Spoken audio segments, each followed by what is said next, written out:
Knicks family, what's poppin'? Is your boy Simeon Russell, and I'm here. Hope you guys had a nice start to your week. I definitely did. Let's get talking Knicks. Let's go.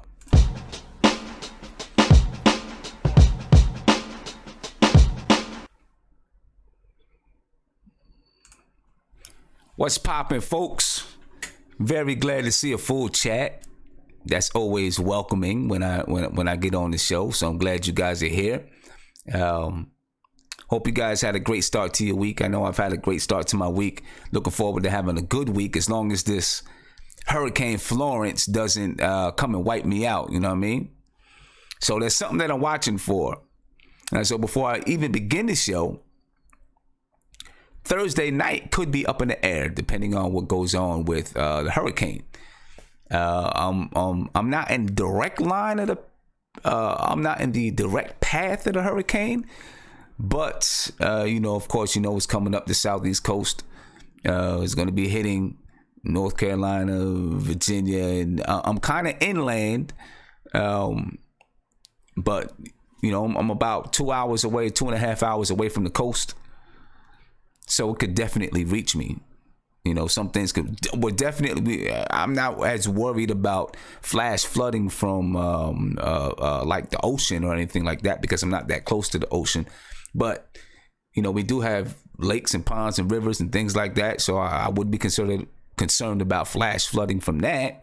But of course, high winds, tornadoes, things like that, they can always impact us.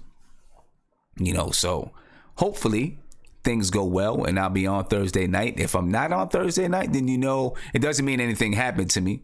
It just means the weather didn't permit it. Maybe the power was out or whatever might have you. You know what I mean? So we're definitely bracing for that around here. And so my prayers goes out to everyone that's in the area and everyone that's going to be affected by it beforehand. Hopefully we can get out of this thing safe and sound without anyone getting hurt, anyone losing a life or anything like that. But you know how these things go sometimes.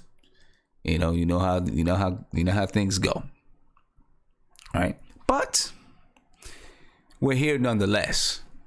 I'd also like to announce that and I thank you guys.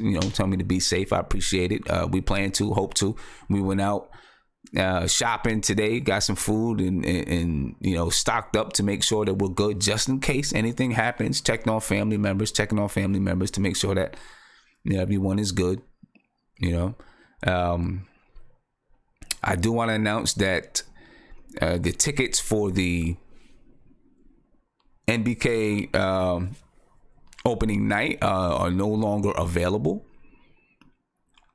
We actually, we were the second lounge. We were about full, but another group swooped in and got the lounge before we were able to get everything going. So we had to move some of those people around. Some people moved into the first lounge, and then some people have 100 level seats. So that's pretty good, right? But so that's done. That's over with. We have, I think right now we have about 55 people that's going to be attending the NBK opening night between the lounge and floor seats or close to floor seats. So that's pretty cool, man. That's going to be nice. We're going to have a good time. It's going to be fun. Hopefully you guys can catch us on the next one. We are planning to do one for Martin Luther King Day. Right? Those tickets and things aren't out. Actually, what's going to happen for Martin Luther King Day is I'm going to have a sign-up sheet. I'm going to ask you guys to sign up. That way I know exactly, and then I'm going to talk to those people first. Whoever signs up on the sheet, I'm going to talk to you first, get you guys to start making those payments, and then we'll open it up to the public. And then, we'll take it from there. But we got a lot of things in store, a lot of things going on and happening. So you'll definitely be able to participate in some things that we have going on. I told you about the Martin Luther King Day. We're planning a basketball tournament, 4 teams of 10 players, double elimination tournament to take place sometime in February or March. That's something that we're looking forward to right now. We're just looking for the we're looking for the gym. You know what I mean? Once we find the gym that we want to have it in, we have the right gym, then we're gonna move forward with it. So look forward to that, and I hope to see some of you guys there. You know, if you're not playing, hopefully some of you guys are there just watching and enjoying it, and we will stream it live as well. So that should be fun. That should be really fun. So we got a lot of things that we're going to be doing and coming up that hopefully you guys can participate in and join in and have a good time with. But let's move on and let's talk about New York Knicks. Enough with the small talk. Let's talk some New York Knicks. I want to dive right in. And we do have a video chat building already. Right now in the video chat, we got Nate, we got Ant, we got Viv. And I want to give a big shout out to Viv, who has written a couple of articles on the Nothing But Knicks website. So if you get a chance, go on the Nothing But Knicks website to the blog. Check out the article. He's doing a series about training camp invites. Right now, I think on the site there's something about I can't even think. I might as well open up Viv and have him explain it to you because I can't think. Isaiah Hicks and Kadeem Allen. There you go. Got the thinking cap on. Had to bring it out, but I'm gonna bring it out I'm gonna let my man anyway. I'm gonna let him talk about it anyway for a hot second, and then we'll talk about our depth chart a little bit. All right. So, Viv, what's popping, man? What's going on, Sim? I'm doing good. How are you? Good. I'm good. Good. Finished. I just finished up the last article, which was or the last player, which was Alonzo Trier. So okay, nice. Basically, what I'm trying to do is I'm trying to break them down into different groups. So this first group was just two-way players, and training. Like obviously, Kadeem Allen was on his own because he's a training camp invite. But I'm gonna go into another group. I was gonna try to get it before Thursday or Sunday to focus on maybe all the guards, like the point guards in one group, and then maybe some of the remaining players, and then so I want to kind of group them all together into different buckets so you can kind of compare each player one by one. Okay. See what the type of questions that they have. Nice. Yeah, I haven't had a chance to read the articles. I will, maybe not tonight, probably tomorrow. When I'm done here, I'm going to continue watching my New Edition movie. I was watching New Edition before I came on. Just talked about the history of New Edition. And the reason why I started watching it is because I watched the Bobby Brown show, the Bobby Brown story. So I was like, well, let me go back. I didn't get a chance to watch New Edition. I went back and I watched New Edition. And so when I'm done here, I'm going to go back and finish watching New Edition. But I'll make sure I definitely get to them tomorrow. But yeah, guys, go on nothingbutnicks.com and check out the blog. You can, right now, Viv is our blogger. We'll be looking to add some more people to the blog, but you can also join in. There's a forum where you can basically write a blog in the forum. So if you got something you want to say, go in there and write and comment and talk to each other. Sign up to the site. That way you can get when things start to come out, like the Martin Luther King's Day, or we're doing events and everything, we can hit people who signed up and subscribed to the blog. We can hit you guys first and let you know what's popping. All right. I might as well, Ant rolled out. I might as well say what's up to Nate, introduce Nate, and then when Ant gets back, we'll introduce Ant. What's up, Nate? ¿Qué pasa, señor? I don't speak Spanish, but I do understand that. I don't speak Spanish, but I understand that. Hey, man, I changed it up. So how you doing, man? I'm doing pretty good. How are you? How you doing today? That's good, man. I'm doing well. Just chilling here, ready to talk some Knicks. No doubt. I see my man Ruben is here. Haven't seen Ruben in a minute. I know Ruben's been busy. Oh, yeah, man. Where's Ruben? I haven't seen Ruben forever. Well, I know Ruben's been kind of busy doing some things, you know what I mean? As a matter of fact, looking at what Ruben is, Ruben, give us a shout, B. Let us know what's going on, man. Boy's growing a beard. Yo, I'll be on. It's wrapped out. All in a minute. That's dedicated right there. What's going on, Ruben? Say that again. I don't know if Ruben can fully hear us. But anyway, if for you guys who don't know, Ruben is an actor, man. And right now Ruben is working. He's on set. So he's coming to us while he's on set. Just because he's a Knicks fan. So a big shout out to Ruben for close up of the beard. This thing. Show, man. What you say? You're breaking up on us a little bit, Ruben. Okay, definitely. You're breaking up on us, but big shout out to Ruben, man, doing this thing out there. That's a big shout out to Ruben, man. He's doing his thing. He's an actor. Yeah. He's on set. Big shout out to Ruben, man. That's dedicated, man. That's what's on up. The show at work. Yeah, that's what's up. That's what's with it. Ant, what's popping, Ant? What's up, son? What's up? Beautiful night. Yeah, beautiful. It's a beautiful night. I want to pay respect to all 9/11 victim families. I want to honor them. But it was a beautiful day today. Definitely. That's what's up. Big shout out. It was raining over here in Texas. Big shout out. I love the rain. Shout out to all 9/11 victims and their families. And Ant said it best. You know what I mean? And today's a day of service. So when you definitely get out and you can serve, get out and serve, man. All right. Be grateful to be alive. Exactly. It puts things in perspective, all of this crazy stuff that's been going on, it really puts things in perspective that we all on the same side, so we're all Americans. We need to act like it. Yo, Ant, we appreciate that. Big shout out to Ant, man. All right. So this is what we're going to do, man. We're going to go ahead and we're going to talk a little bit. I want to talk about, I'm going to mute you guys. All right, but I'm going to talk a little bit about our depth chart a little bit. All right, now later on when we get closer to our first preseason game, I'll put out who I think the starters should be. I want to look at preseason a little bit. I'll put out who I think our preseason starters should be, and then when it's time for the season to start, of course I'll do who I think our starters should be for the season. But I'm going to wait until look at training camp and then look at preseason. I think I'm not gonna lie. I have an idea, but I'm gonna be fair, right? But of course, there's sites out there that already have their starters picked and have their depth chart all together.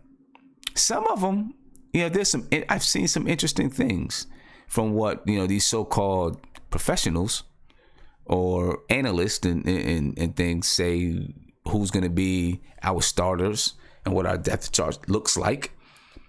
And look, a lot of them are very, very, very different and can be debated all day long.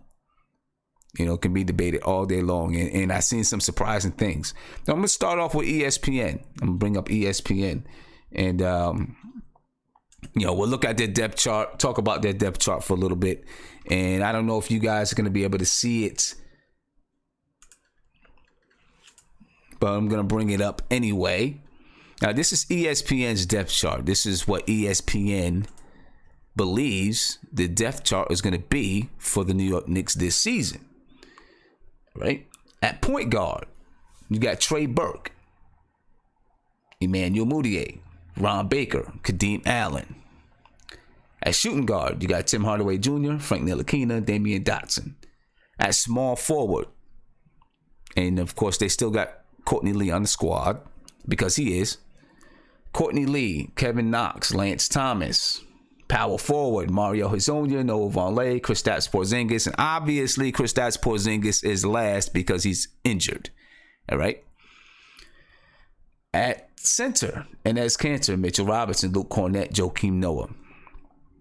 All right, so that's the chart at each position. Now, obviously, you can look at it and you can see highlighted in the dark blue or the bold-faced blue are their starters. So they have Trey Burke, Tim Hardaway Jr., Courtney Lee, Mario Hezonja, and Enes Kanter starting. Coming off the bench, you got Emmanuel Mudiay at the point guard spot, Frank Ntilikina at the 2, Kevin Knox at the 3, Noah Vonleh at the 4, Mitchell Robinson at the 5. Then your third string is Ron Baker at the 1, Damyeon Dotson at the 2, Lance Thomas at the 3, Kristaps Porzingis at the 4, and obviously he's not playing. And then Luke Cornett at the 5. You got Joakim Noah and Kadeem Allen as your, they got those guys. Look, Kadeem Allen's not even going to be on the squad, right? So now you're actually looking at, it should be Alonzo Trier and Isaiah Hicks, because those are guys that'll be moving back and forth between the G League and the NBA. All right, so that's what ESPN has, and I already disagree with some things there. Number one, I do not believe that Kevin Knox will be coming off the bench behind Courtney Lee. That's one reason that I believe Courtney Lee will not be here, because if Courtney Lee is here, he needs to play. Right? So I disagree right off the jump. I do not see Kevin Knox coming off the bench. I believe Kevin Knox will be starting. So when I look at this depth chart, I instantly point that out. That, that's wrong to me. Okay, Trey Burke could start. Tim Hardaway Jr. will most likely be the starter. But hey, different people have a different idea of what's going on, and we'll see that shortly. Courtney Lee, I still don't think Courtney Lee is going to be here. If he is, it is. But I still don't think that Courtney Lee is going to be here. Mario Hezonja possibly could be a starter, and I believe Enes Kanter is definitely going to start. All right. That's what ESPN says. I'm not crazy about what they put there. Now let's take a look at CBS. Things start to get interesting when you look at CBS. Really interesting. All right, so when we look at CBS, their starters, and this is the depth chart now, their starters, well, the point guards, they got Trey Burke, Frank Ntilikina, Emmanuel Mudiay, and Ron Baker at the point guard spots. Shooting guards, you got Frank Ntilikina, Courtney Lee. And then you have Tim Hardaway Jr., Trey Burke, Mario Hezonja, Damyeon Dotson, Alonzo Trier, Ron Baker. So that means all of these guys can fit in at that shooting guard spot at some point, some way, somehow. Which I agree with. All those guys most likely can. Small forward, you got Tim Hardaway Jr., Kevin Knox, then Courtney Lee, Mario Hezonja, Damyeon Dotson, Lance Thomas, Alonzo Trier. Power forwards, you got Kevin Knox, Mario Hezonja, then Lance Thomas, Noah Vonleh, Mitchell Robinson, Luke Cornett, Isaiah Hicks, Porzingis, and obviously Porzingis is hurt. Then at the center spot is Enes Kanter, Luke Cornett, Noah Vonleh, Mitchell Robinson, Isaiah Hicks, Joakim Noah. This is interesting to me because here you see Trey Burke at the point guard spot as a starter, starting at the point guard spot. Frank Ntilikina starting at the shooting guard. Okay. Tim Hardaway starting at small forward. Kevin Knox starting at power forward. And Kanter starting at center.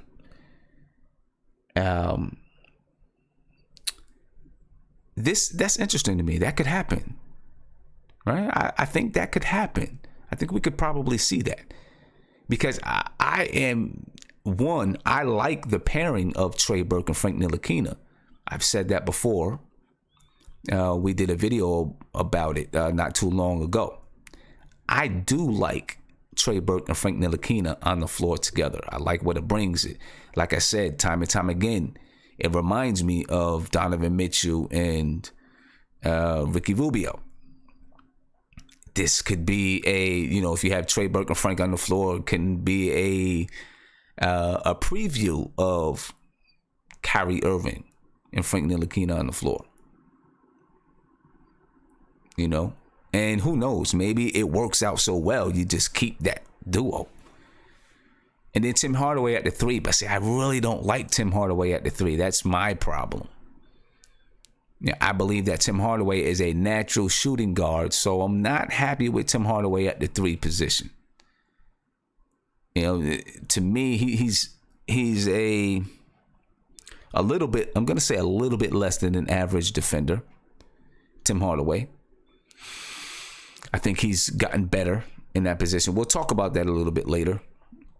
But I believe that it makes it tougher for him guarding threes. I know he's 6'6".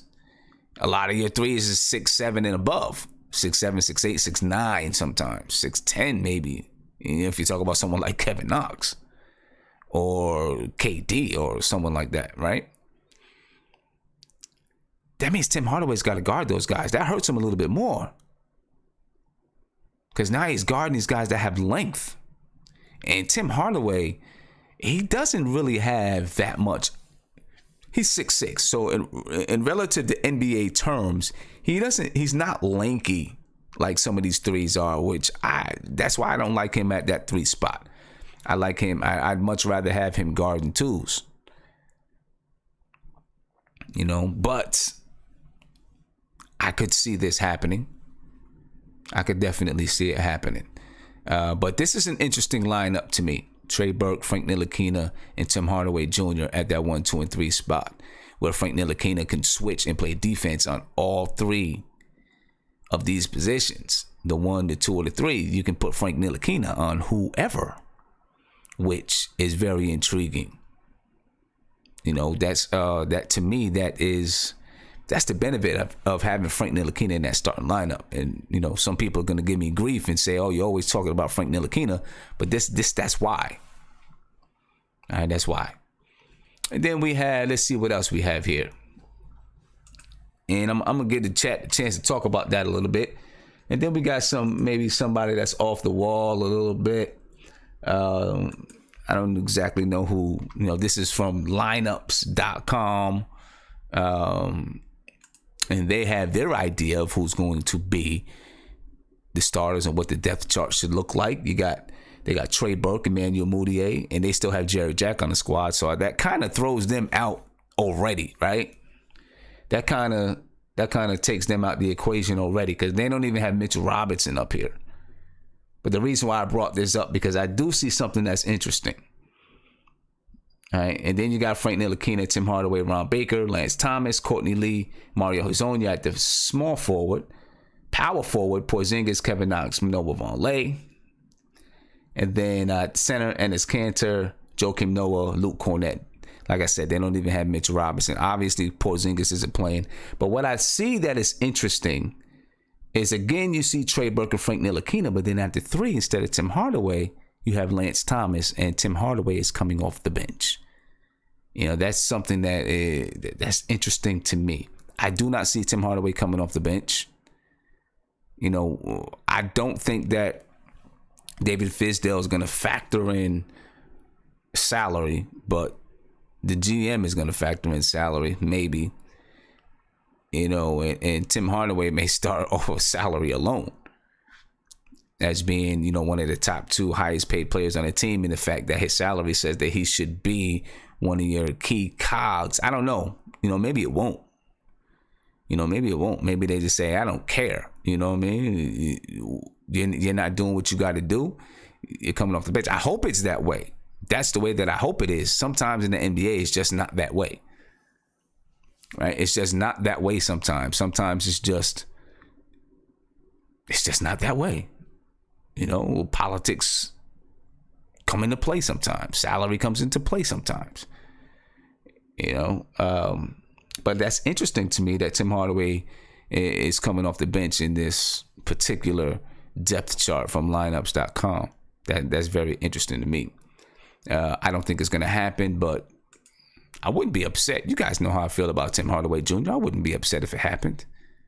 I think Tim Hardaway is destined in the long run to be a quality, very, very quality 6-man in the league. I just don't think it's going to. I think on this team, though, he is, he's one of your top players on this particular team, I think, which is the reason why he's probably going to start. He's going to get his chance. He's been a 6-man before. He's going to get his chance. He's been 7th, 8th man. He's going to get his chance, I believe. I think they're going to give him his chance to prove that he can be a quality starter in this league. He has the talent. I'm going to say that he has the talent. We're going to talk about Tim Hardaway in a little bit. He has the talent. I think he has the talent to even do more than that, but we'll talk about it. All right. We'll talk about it a little bit. I want to get to my group of guys here in the appearing and see what they think about these lineups and what they think is interesting, and get their opinions of what they think may or may not happen. All right, crew. And I'm gonna start with you, man. Did you get a chance to hear or see those lineups? Yes, I heard the one from CBS Sports and the one from ESPN. Okay. The one from ESPN I feel like was kind of out of pocket with having Frank listed as a shooting guard, and not a point guard. I feel like that was kind of it was very ESPN-ish, like out of touch.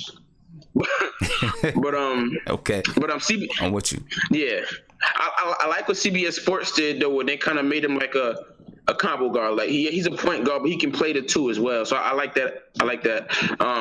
Mario Hezonja at the 4 intrigues me. It intrigues me. I want to see if he's able to guard for us, though. That's my question on Mario Hezonja. And can he rebound the basketball? I kind of want to see what Noah Vonleh can do with some starter minutes. I'm interested. We have nothing to lose. We might as well throw it at the wall, see if it sticks, see how good the kid is. I don't think he's really gotten that kind of opportunity yet. So he's one of the guys I want to see, especially in preseason. I want to see him in preseason getting 20, 25 minutes a game. And I want to see how well he can produce. Okay. Yeah, and center position, I like it. I think Enes Kanter is probably the easiest person to slide in right now. Yeah. Him and Tim Hardaway maybe. But I hope I'm sorry, so go ahead. In the CBS poll, they don't have Tim Hardaway starting. The CBS poll has Tim Hardaway coming off the bench at shooting guard. No, I'm sorry. They do. The CBS poll has Tim Hardaway at the 3, Frank Ntilikina starting at the 2. The other one I put up, lineups, they didn't have Tim Hardaway starting at all. They had him coming off the bench behind Frank Ntilikina. I think it's kind of disrespectful. I'm not the biggest Tim Hardaway fan, but the man deserves to start on this team. Probably so. And starting him at the 3, I think that, there's a disservice to him. He's not a small forward. I think he needs, me personally, I would like to see Frank start at the 1, Tim started at the 2, Kevin Knox at the 3. It's a toss-up for me between Hezonja and Noah Vonleh at the 4. I've got a feeling Lance Thomas may get some starting minutes there too, and Kanter. I want to see Trey Burke off the bench. Not playing like bench minutes. He's not a scrub, but he could play starter minutes and come off the bench. I want to see him come off the bench. Okay.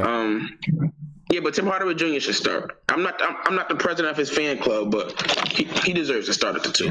I think that he'll start, and I think he deserves to start as well now. Although I have so many knocks on Tim Hardaway, I do. I have a lot, and I know, there's who is Anthony Dunbar, I think it is. I know he's probably listening and waiting till we get to this Tim Hardaway segment so he can come in and try to light into me a little bit, but it's all good. Viv, what do you think, man? What's up? Yeah, I don't believe any of these quote unquote lineups. I think they're just some intern that's just putting in these lineups just because they're trying to fill in space. Okay. I don't think anyone actually predicted these lineups, so I'm not taking any of them seriously. Now, what to expect in real life? I don't want Hardaway Jr. at the 3. I'll tell you that. He was really bad at the 3 last year. When they put Lee and Hardaway Jr. together, it was a mess. I don't want that. Other than that, we'll see what happens. The other parts of the lineup are interesting. Don't count out Isaiah Hicks, in the near future. If he I got blasted the other night for saying that. He could make things interesting. I think so. I saw a little bit of stuff. He has a pick and roll game, which can make things really interesting. And he's not completely clueless with the ball in his hands. The question, is he gonna make the team? That's all I gotta say. Hold up, Ant was talking over you. I couldn't hear you. Say that again. Oh, my bad. Okay. So what I basically said is don't count out Isaiah Hicks having some sort of role in this team early on. Okay. Because early on. he has actually a pick and roll game, and unlike some of the other bigs, some of the other combo forwards, he has the above the basket game, so it can make things interesting in pick and roll. And he has a wingspan that Fizdale likes. So I wouldn't count him out. All right, we'll see. I haven't seen much from him, anything that I'm really, writing home about. But the Knicks obviously see something. somewhere. So, I'm willing to see what they see. I'm willing to look and try to see what they see. You know what I mean? Yeah, just watch the highlights. I watched some of the highlights, like from Westchester in the summer league. I mean, obviously it's to shore up some things, but they like the combination of the wingspan and just the ability of not being very clueless with the ball in his hands. So, it's just something to look forward to. I don't know. And that's all I gotta say. Yeah, we'll see what he does. Nate, what do you think about What's up, Sim? Some of those? Well, let me say about the Isaiah Hicks thing first. I saw him in summer league, and I tell you what, this guy had every chance in the world to really, shine and prove himself, and the guy just looked lost. I was very disappointed. Outside of Dotson, I mean, probably the most two players that just did not do anything for me in the summer league. And really, I was expecting them to have really good summer leagues to really have a chance at making this roster, or at least making the rotation. As far as the starting five, what I would like to see, and I think possibly Fizdale could go with this because it's more of a defensive kind of lineup. I would go with obviously Frank at the one. I mean, he's a point guard. He's not a shooting guard. Tim Hardaway, he's a shooting guard. I mean, you've heard Fizdale say, hey, my small forwards are not going to be 6'5" or under. So that just takes Hardaway out of that position. Well, 6'5". I mean, Hardaway is 6'6" though. Okay. Well, I think he was kind of knocking Courtney Lee and Tim Hardaway when he made that comment because that was after they drafted Knox. Right. So, but I think Hardaway's better suited at the two because we're going to need shooting, and he's our best shooter on the floor. Knox at the three because of his athleticism. Wait a minute, you say Tim Hardaway is the best shooter? What kind of shooter? On our team. I mean, I don't know who's a better shooter than him. I know he puts. Tim Hardaway shot 31%. Tim Hardaway shot 31% from three. Courtney Lee's probably a better field goal percentage shooter, but I don't know. I don't know anybody else who's going to. He's a shooter. He's not a good shooter. He's a shooter. Yeah, he's not a good shooter. Okay, I would say he's the most. Okay. Yeah, he's the most aggressive shooter. So Hardaway at the two. I don't know if he's a maker though. Yeah, well, I mean, outside of who we have, I mean, he's probably the one that can put up the most points and probably takes a hell of a lot of shots to do it. But anyways, so Hardaway at the two, Knox at the three. I actually like Vonleh at the four because I think Vonleh has a little bit more defensive ability, and he's actually a power forward. Like the other ones are kind of tweeners. So, and I think he could help Cantor out with the rebounding and also help with the defense. Because if Cantor is put with another guy who doesn't play defense, it's gonna be ugly. And I think Vonleh has enough athleticism to be able to guard his man and be able to block some shots. He's actually has some pretty good athleticism for his size. Okay. And here's my kicker. I think Carazonia should be the sixth man. I like Carazonia a lot. Hazonia. Sorry, God, it's getting bad. Hazonia. I like Hazonia a lot, and I think he's probably your best sixth man off the bench because he's athletic and he can score. Okay. I mean, he can score different ways, and I think that in some situations he could play small ball four, but I think Vonleh is going to be probably the one that's going to be the starting four. But you can see him switch out. Okay. And then Cantor at the five. Yeah. It just intrigues me, the whole thing about Tim Hardaway. When I see some of these lineups that have Tim Hardaway coming off the bench behind Frank, it intrigues me a little bit. I don't think that's going to happen. You can't pay an $18 million guy to have come off the bench. That's just ridiculous. I mean, if he's not doing his job, you can, but but then that means you probably need to. If you brought somebody in, if you paid someone to be one of your key cogs, and then he's coming off the bench, that means it's probably time to move that person or something. But you would agree, or maybe not agree, Sim. He might not be our best 3-point shooter, but he's the guy who has the best range to make shots. No, he just takes all the shots. Come on. He can make baskets. I know what you're saying. Does he take bad shots? Yes, he does. He's the best scorer. That's what right now. Fine. That's what I'm saying. He's the best scorer on the team. He's the guy that I guess right now, as we know the team before the season starts, he's the guy. If you have to get a bucket, you would probably say, without Porzingis there, you would say, give it to Tim. Right, the best scorer. Exactly. Doesn't mean he's a really good. No. I'm not saying that. I'm just saying with that starting lineup, you need to have offense too, and he's the best scorer on the team. I mean, you take him out of the equation, where really the point's going to come from? Frank's not a scorer. Vonleh's not a scorer. I mean, Cantor's the only one that can really put buckets in, and Knox, we hope, is that guy, but we don't know. I mean, I don't know. We don't know. It may turn into more of a team game. Who knows? Hopefully. All right. Well, let me see what Mark got to say. Mark, what's up, man? Yo, what's up? If we running with the ESPN lineup, if we running with that lineup, well, we definitely gonna be number one in the draft, number one in the draft, because that team right there defensively, we gonna get creamed. Exactly. Yeah. We gonna get creamed. Right. And I have a problem because I've been seeing Hicks' name surface. Why is his name surfacing?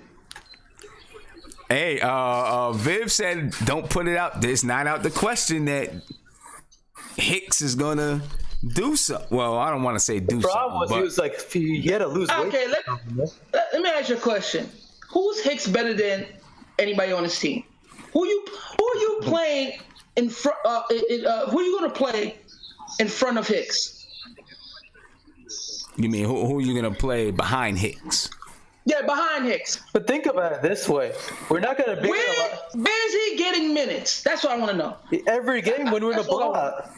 We're going to be in a blowout. So it's no purpose of him if he's gonna come off the bench when there's a blowout. He's on a two-way contract, so we can play him and we don't have to play him. Bro, he's a waste of roster space. Let's not. Apparently, Team USA doesn't think so. Please. Well, hey, you know what? Look, Mark. Look, obviously think there's something with this guy. Yeah. He's got the body type for a 4, but the thing is, he doesn't play like a 4. Bro. He played a lot of garbage time. In what right mind do you think that he's an NBA player when you watched him last season? Listen, Well, apparently Team USA thinks he might be, so they invited him to. no, but that's practice squad. That's different. It doesn't matter. Still, He's on a practice squad, bro. Yeah, no, that's Could've picked we had other our players, coach that's up all there, I'm man. saying. Jason Randall made it. I don't know what to tell you. Who? Hey, Sim. Why do we got Tim Hardaway at the 3? Why do we got him at the 3? That's true. that's what CBS. That's what CBS. That's their lineup. Because CBS has him at the 3. He cannot guard threes. I know all about it. I do He's a not think two-guard. Tim Hardaway needs to be at the 3, and I don't think he will be. I believe he's going to be at the 2 this year. I feel like Trey Burke is really gonna start. I'm scared of that. Well, we see what's gonna happen there, man. We see what's gonna happen there. All right, this is what I'm gonna do, guys. I'm gonna talk about. Well, we might as well go right into it because this will be very quick. Porzingis was rated by Sports Illustrated as number 52 in the league. That's sad. In the top 100 as number 52. What do you guys think? That's bull. You think that's bull? Nah, he kind of right there. Because He's kind here's of the right thing: there. if he's healthy, he's kinda a right top there. 20 player. If he's healthy, he's a top 20 player. Maybe They did it based on injury. Maybe he's a top 20 player, top 25. But he's not a 52. He's not the 52 best player. Come on, give me a break. I mean, Hey, I'm with you. Let me ask you this: Go ahead. Where was Cousins on the list? I didn't even look at the list. I just Hold on. seen. What was I it? just seen Did you read headline. what the I didn't even reasoning look at the was? list. Why they said that? I don't know why people think Cousins ain't even a top 20 player. Did you see that man's talent? Yeah, but he had injury, though. I mean, the reasoning that KP is number He got 52. injured at the end. Yeah, the reasoning that KP is number 52 is Cousins is 68. that was Sports Illustrated. That was their reasoning. Yeah, I like to see because who's the of his 52 injury. best players or 51 best players better than KP. Yeah. I mean, I They guess if haven't they're finished playing the on the list. court. They only posted like from 50 down to 30.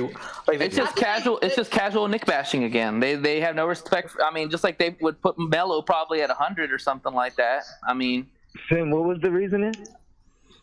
Because he's injured. Kemba, Because he's injured. CJ. And matter of fact, this is Tony Crow. Tony Crow is on the line. What's up? What's up? All right, yo, Oh, God, you about to hijack the show. all right, yo. ahead, Tony. Go ahead, Tony. Yeah, yo, Black is time. Shout out to the chat. Tim, what's good? You said the reasoning was because of the injury? Because of the injury, yeah. Yeah, I'm not mad at that. I'm not mad at that at all. Yep, they got him. They got KP at number 52. That seems pretty. You know what I mean? Yeah, basically they Pretty said accurate. if healthy, Porzingis would have a strong case as a top 20 player. By record and point differential, the 2017-2018 Knicks were a playoff bubble team with the Latvian big man on the court. He suffered a season-ending ACL tear in February, though New York was pitiful, ranking number 28 in winning percentage and number 26 in net rating after he suffered his ACL injury.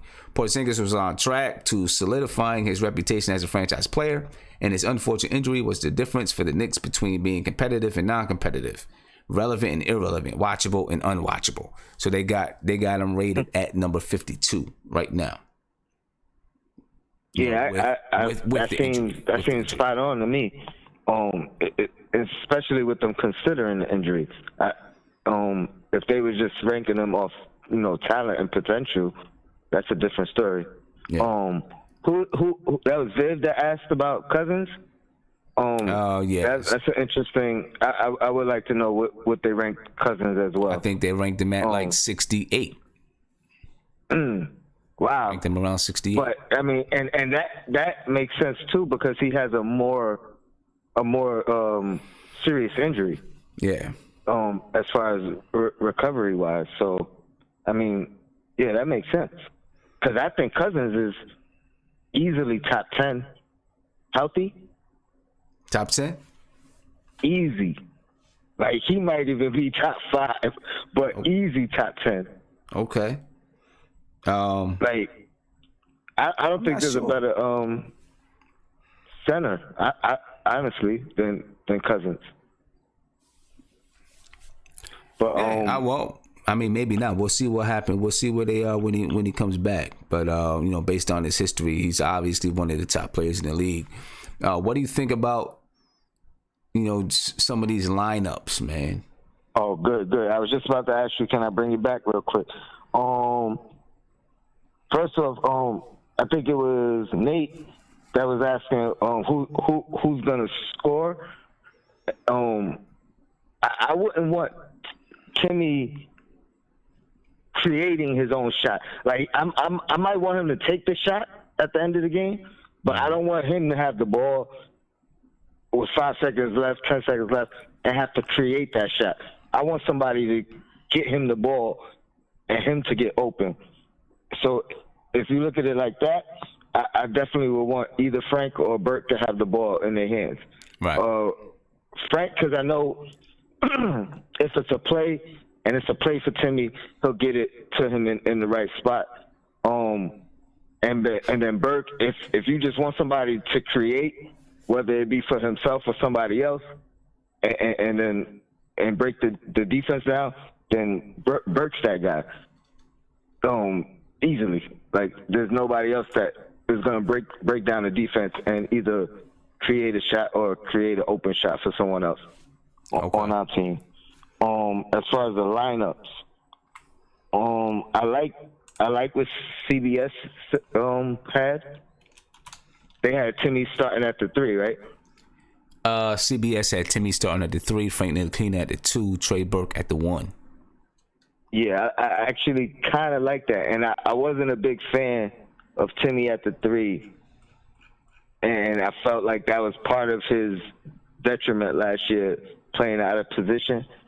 But if he's gonna have to do it again, it kind of makes sense. He has a whole year of doing it under his book. He should be a little bit better, and to be honest, I don't think his defense compared to guarding 2 guards and guarding 3s is much different. So I don't think it'll factor much different. The fact that Frank would be starting, like you mentioned earlier, he could switch on whomever he needs to switch on, whether it's a 1, 2, or 3. So I actually do like that lineup. I like Knox at the 4 starting, just for the fact that if you want him to improve defensively, that's probably a good place to start him at the 4. That's true. That's and true. He'll be a bigger mismatch on the opposing end. And I think that he's big enough to handle, strong enough to handle it right now. Yeah, I mean, he's gonna have some difficulties. I think he can. But I think there would be some difficulties. But I think he'll do better at the 4 guarding than at the 3 initially. So I really like that lineup. What was the last one? The lineup. There's some. They had Trey Burke, Frank Ntilikina, Lance Thomas. Okay. Porzingis at the 4, Cantor at the 5, but obviously Porzingis wouldn't be there, so it would probably be Kevin Knox. I'm not mad at that one either. And I heard some people talking about how you're gonna not start Timmy. Well, Noah wasn't even with the team half the year. If you want to talk salary, right. So I don't think salary is gonna have anything to do with it. I hope not. I hope not. I think I wouldn't be mad at that lineup either, and I don't think it'll be a problem for Timmy. Yeah. And then one last thing I want to throw out as far as lineup, don't count Courtney Lee out starting at the 2 guard, and Timmy still coming off the bench, because when it comes down to it, if it's defense that Fizdale wants, that's true. That's why Lee was brought. That's why Lee was brought here. Like, people forget that Lee's not no slouch on defense. Right. Like, He's a good defender. He's a good defender, especially guarding 2s. Yeah, he's a good defender. Yeah, I wouldn't count out a Frank Lee backcourt, and then a Knox, maybe Mario and Cantor. I wouldn't count that lineup out as a starting lineup. Yeah. All right. So check this out. You see on the screen, you got KP at 52. I'm gonna look at who's above him. All right. Okay. Directly above KP is Derek Favors at 51. Yeah. You got Devin Booker at 50. Eric Gordon at 49. Robert Covington at 48. Jaylen Brown at 47. Andre Drummond at 46. Goran Dragic at 45. Gary Harris at 44. DeAndre Jordan at 43. Otto Porter at 42. Blake Griffin at 41.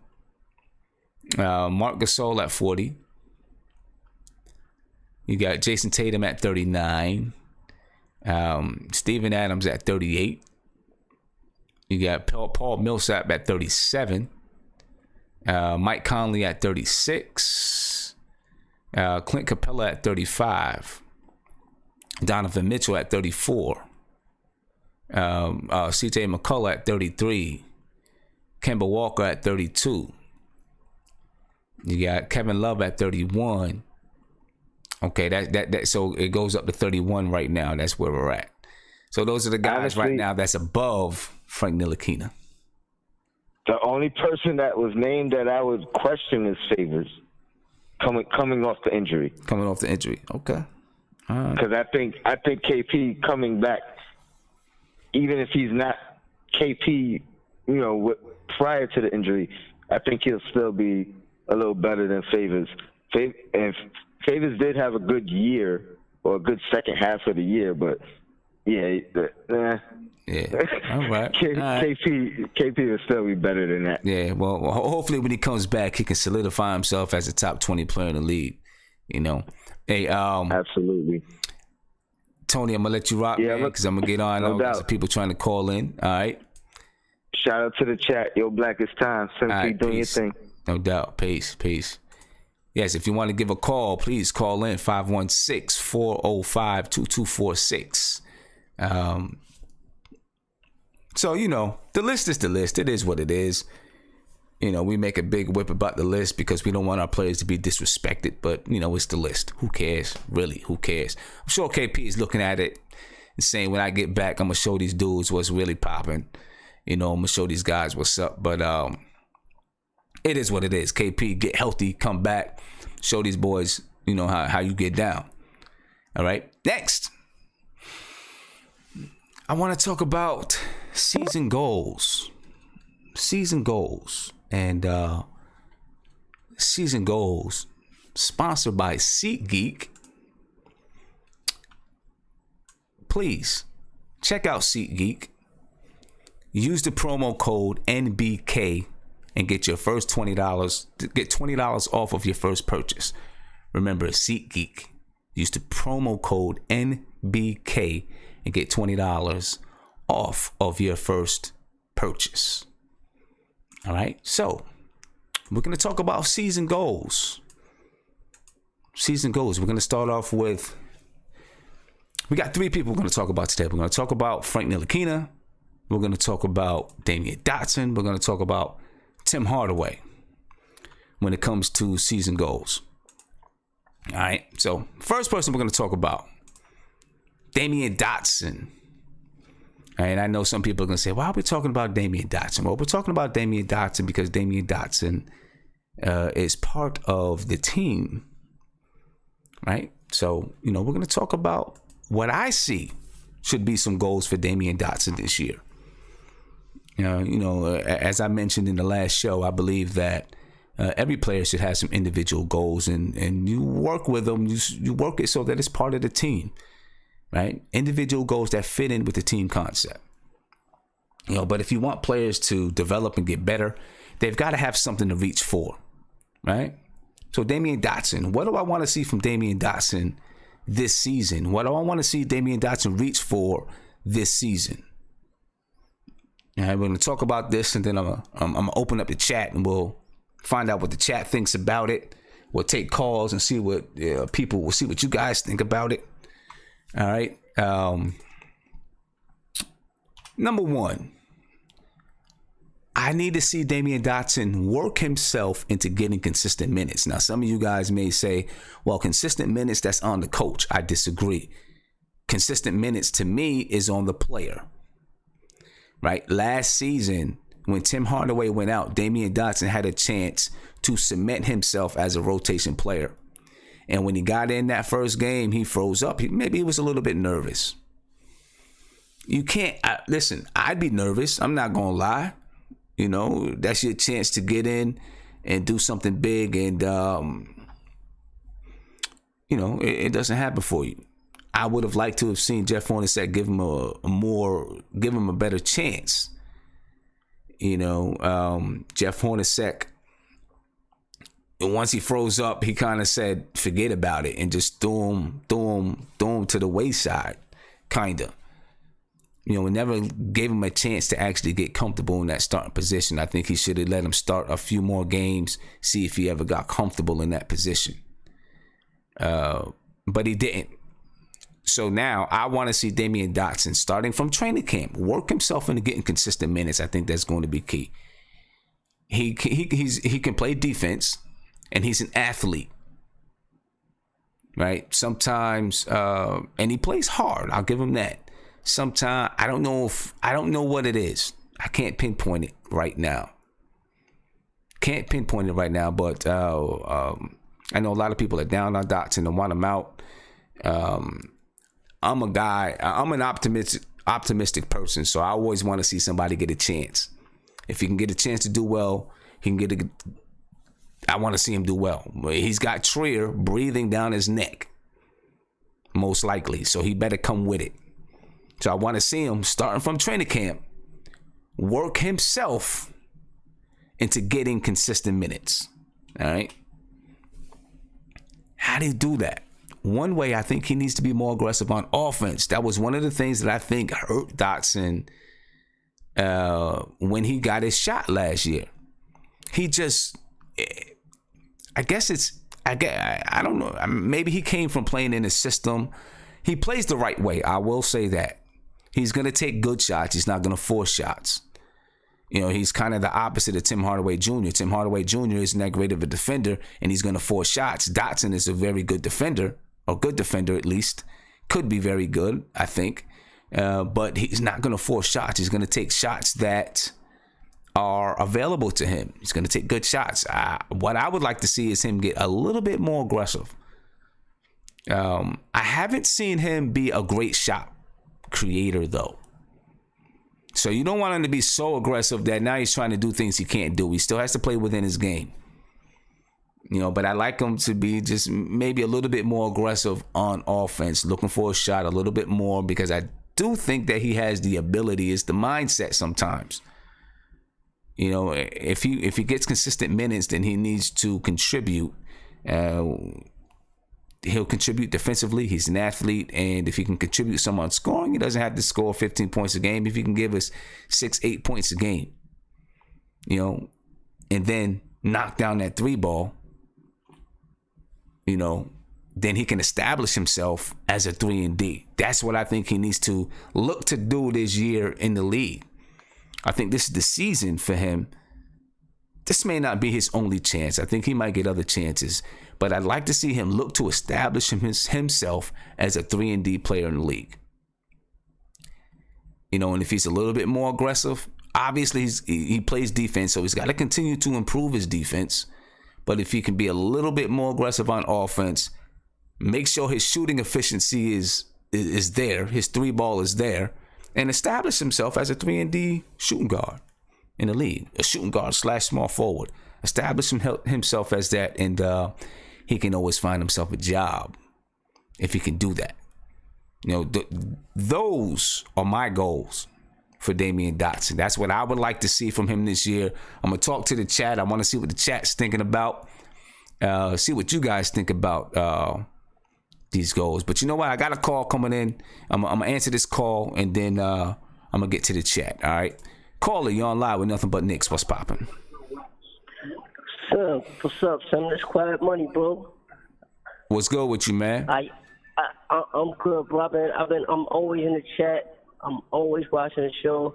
Want to give you enough props for that. Appreciate that, bro. Job, Appreciate it. But where we at now?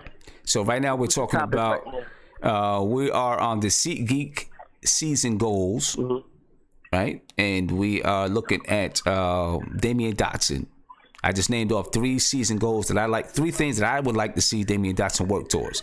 That's consistent minutes, being aggressive on offense, and establish himself as a 3-and-D player. Quick question. How old is Dotson, bro? How old is Dotson? Yeah. Dotson's like 25. 25, so he'll be 26 this year? 26 I'm not sure year. when his birthday is, but it's something like that. I mean, he's had enough time. He had enough chances, bro. Well, not everybody. I mean, we all diehard Knicks fans.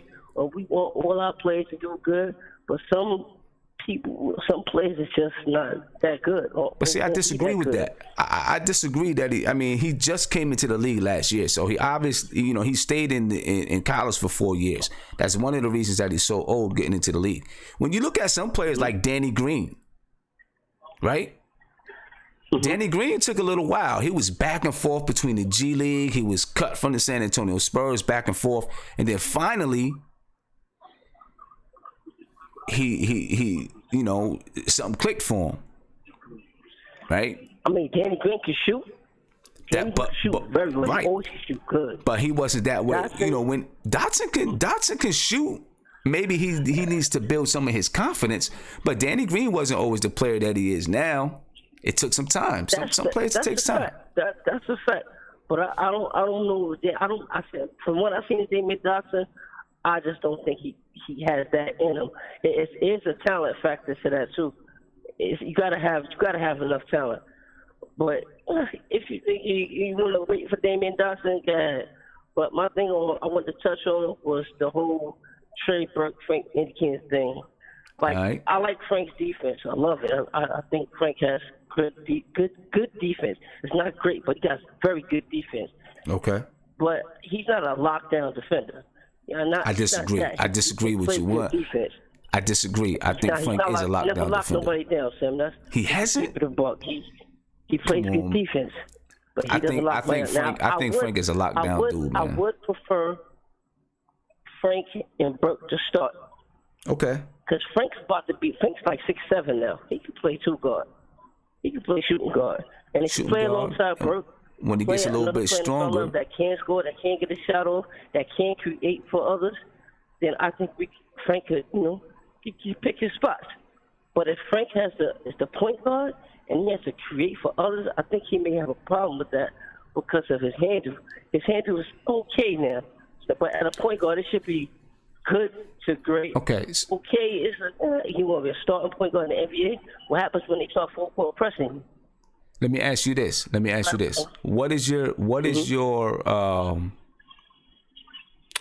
your idea of creating for others? What's your definition of creating for others? My idea of creating for others, being able to create for others, is being able to get past your man and draw defense to you so that you can kick to someone else or set someone else up when the help comes over to you. Okay. You first need to be able to get past your man. Okay. I think consistently create for others, you have to be able to beat your man. Now, when Jason Kidd played for the Knicks in 2012, was he able to create for others? Oh, but Jason Kidd's IQ was through the roof. Well, I mean, but was he able to create for others though? Of all time. I get that. Was he able to create for others though? Yeah, in the flow of the offense. Right. But see, Jason Kidd that could post his opponents. But look, Jason Kidd wasn't able at that point in his career. He wasn't able to blow past people, but he was able to use players as decoys. He was able to think his way through the game and still create for other players and put other people in the correct position. And where it was Jason Kidd who was doing the work, he was the mastermind on the floor. I'm not saying that Frank Ntilikina is Jason Kidd. What I'm saying is that I believe penetrating to the basket is one way to create for others, but I believe there's so many more ways to create for others. I go back to a play in one of Frank Ntilikina's first games early in the season last year, when it was just a simple pass that created the play for Tim Hardaway Jr. Because Frank Ntilikina was on one side of the floor and he had enough sense to make that pass to Tim Hardaway where other people may have passed it directly ahead of him, but he made a very good pass to Tim Hardaway on the other side of the floor that led to a Tim Hardaway layup. Right? I've seen other times where his pass, not directly to the person who was going to score, but to the person who was going to make the right pass, but it was Frank Ntilikina's decision that created the basket for the other person. Those are the type of things that I think Frank can do that people neglect. And there's a lot of little things that he does that I don't think people really see, and it's hard to see it on television. But when you're talking about someone who can get the basketball to people, you also got to look at where do their eyes go when they're looking to pass. Are you looking directly at the person, or are you looking somebody off? Do you understand the defense's rotation, and will this defensive player move just at enough time where you can bounce that pass in there? And I think Frank Ntilikina has those gifts. That's why I think he could be a point guard. He has high IQ. That's why Frank is completely thriving off IQ right now. Everything we've seen so far is because Frank has a good basketball acumen. He does have a high IQ. Now, the talent side of everything, I think he's lacking a little bit. Like, he can't jump that high. He's not that strong. He can pass, but it's not the sharpest passes. He does see the floor, but can he handle the ball and get to the spots he needs to get to set teammates up consistently as a starter with defense focused on him? I think that's one of the reasons why Jeff Hornacek and the Knicks organization didn't start him at point guard. If I'm correct, every game he started at two guards. Okay. Well, you know what? Let's see what happens this year. But we'll see what happens this year. I mean, you make some good points. I mean, you definitely make some good points about him, and all the things you said are true. His ball handling, he's got to get his ball handling up, so that he can handle it under pressure. But I think that he can. Just for the record, I'm truly rooting for Frank. Okay. I take up for Frank when people call him garbage. I stand up for him. I'm gonna listen. He plays defense, everybody talk about the Dennis Smith Jr. pick. We should have picked Dennis Smith Jr. instead of picking Frank. Everybody should have picked the dude from Utah. But I can see what Phil's vision was. I can see what his vision was. Also, you got to remember too, when we picked Frank, the triangle was still in place, man, or that semi-triangle, whatever ownership was running. That type of basketball was in place where Frank didn't really have what's going to really have to be forced to create for others. It would have been the flow of the system. Well, let's see what he does. The triangle was going there. Yeah. All right. Hey, my man, I'm gonna let you rock. All right, so I can get to a couple other callers. But appreciate you calling in. And who's Mark? I see you over there, man, hating in the chat. But it's all good, though. All right, man. It's all good. It's all all good. right, later, man. Peace. All right. See, my whole thing with Frank, man, a lot of people, people continue to say that he's a shooting guard. I really don't believe that he is a shooting guard. I to my core, I believe that Frank Ntilikina is a point guard or a lead guard or a creating guard. He may not be the type of creator that people see nowadays or want from their point guards nowadays. He's kind of a throwback, but that's cool with me. That's all right, because I still think you can be successful, very successful with those throwback type of point guards that want to get other people involved in the game. That's where I'm at with it. So let's check out. Let's see what people talk about in the video chat. I want to go back and talk about Damyeon Dotson. My man jumped in and started talking about Frank. That's cool, but I want to talk about Damyeon Dotson. Viv, where you at with Damyeon Dotson, man? What do you think? What would you just like to see Damyeon Dotson do? Sim, honestly, before this quiet money called in, you actually had all the goals I had. Get consistent minutes, get about 20 minutes. I hope. Maybe more. I like being aggressive on offense. I want him to take more threes, corner threes. I want him to attack off the ball, and 3-and-D. You actually mentioned it very clear and very to the point. Good. Exact same goals I have. All right. I mean, I think this is a time. I'm not ready to say that it's over for Damyeon Dotson, but this is a time where he can establish himself, as a 3-and-D guy in the league and start to earn himself, long. Look, last year no one shot threes last year, and it was like the team philosophy to shoot mid-range jump shots. Yeah, that's all going to go away. His deal is not about that. It's all going to change. So he needs to shoot more threes. Whether he makes them or not, that'll probably be a better evaluator. But be more aggressive, shoot more threes, get to the basket, and you'll be good. Okay, all right. Let's see what Nate's thinking, man. I'm agreeing with Vic on that end because I think honestly, I think Dotson. Actually, I would like to see Dotson become a better defender. I think he needs to play better defense. He's got the potential. He's got some good wingspan. And of course, he needs to shoot the three more consistently. And I think he will with Fizdale, because you got to think about it from this standpoint. If we trade Courtney Lee, I mean, who else behind Hardaway is gonna be our shooting guard? I think Dot's probably the one that is going to have the best chance behind him to flourish. Right. Right. Yeah. And listen, that's a great point. If Tim Hardaway is traded, Courtney Lee is traded, then Damyeon Dotson is he's going to have to step up. He's going to have to. Absolutely. And also, too, I think that Courtney Lee and Dotson are going to struggle with minutes just between themselves, because I think that Fizdale's going to run more of Moutier or Burke or Ntilikina. He's going to run a lot more of those, point guard kind of 1-2 formations, more so than putting Courtney Lee or Dotson out. I think whoever just plays better defense is going to be out there. And Dotson actually wasn't a bad defender last year. If you look at the stats, behind Ntilikina, he actually played some really good defense. On his defenders. Yeah. Okay. All right. Let's see what I see. Looks like Ant and Mark are arguing. You know what I mean? Look like they're going at it. But Mark, let me see what Mark thinks about Damyeon Dotson. Then we're gonna go on and talk about Frank. Yo, Sim. What's up? Yo, bro. Anytime Quiet Money calls in, please don't answer the phone. I had to mute you, because when he said Frank can't play defense and Dotson is Dotson ain't no star, so his age doesn't matter. He's going to be a role player for his entire career. All I want him to do is get consistent minutes, shoot the ball more, come off, make plays when he comes off off ball. Cause that's what he is. He's a 3-and-D guy. He was never going to be anything surprising. He's just a shooter coming out of college. Yeah. And that conversation really bothered me. It really did. It really did. It threw me off because he be in the chat talking like this is our Knicks fans.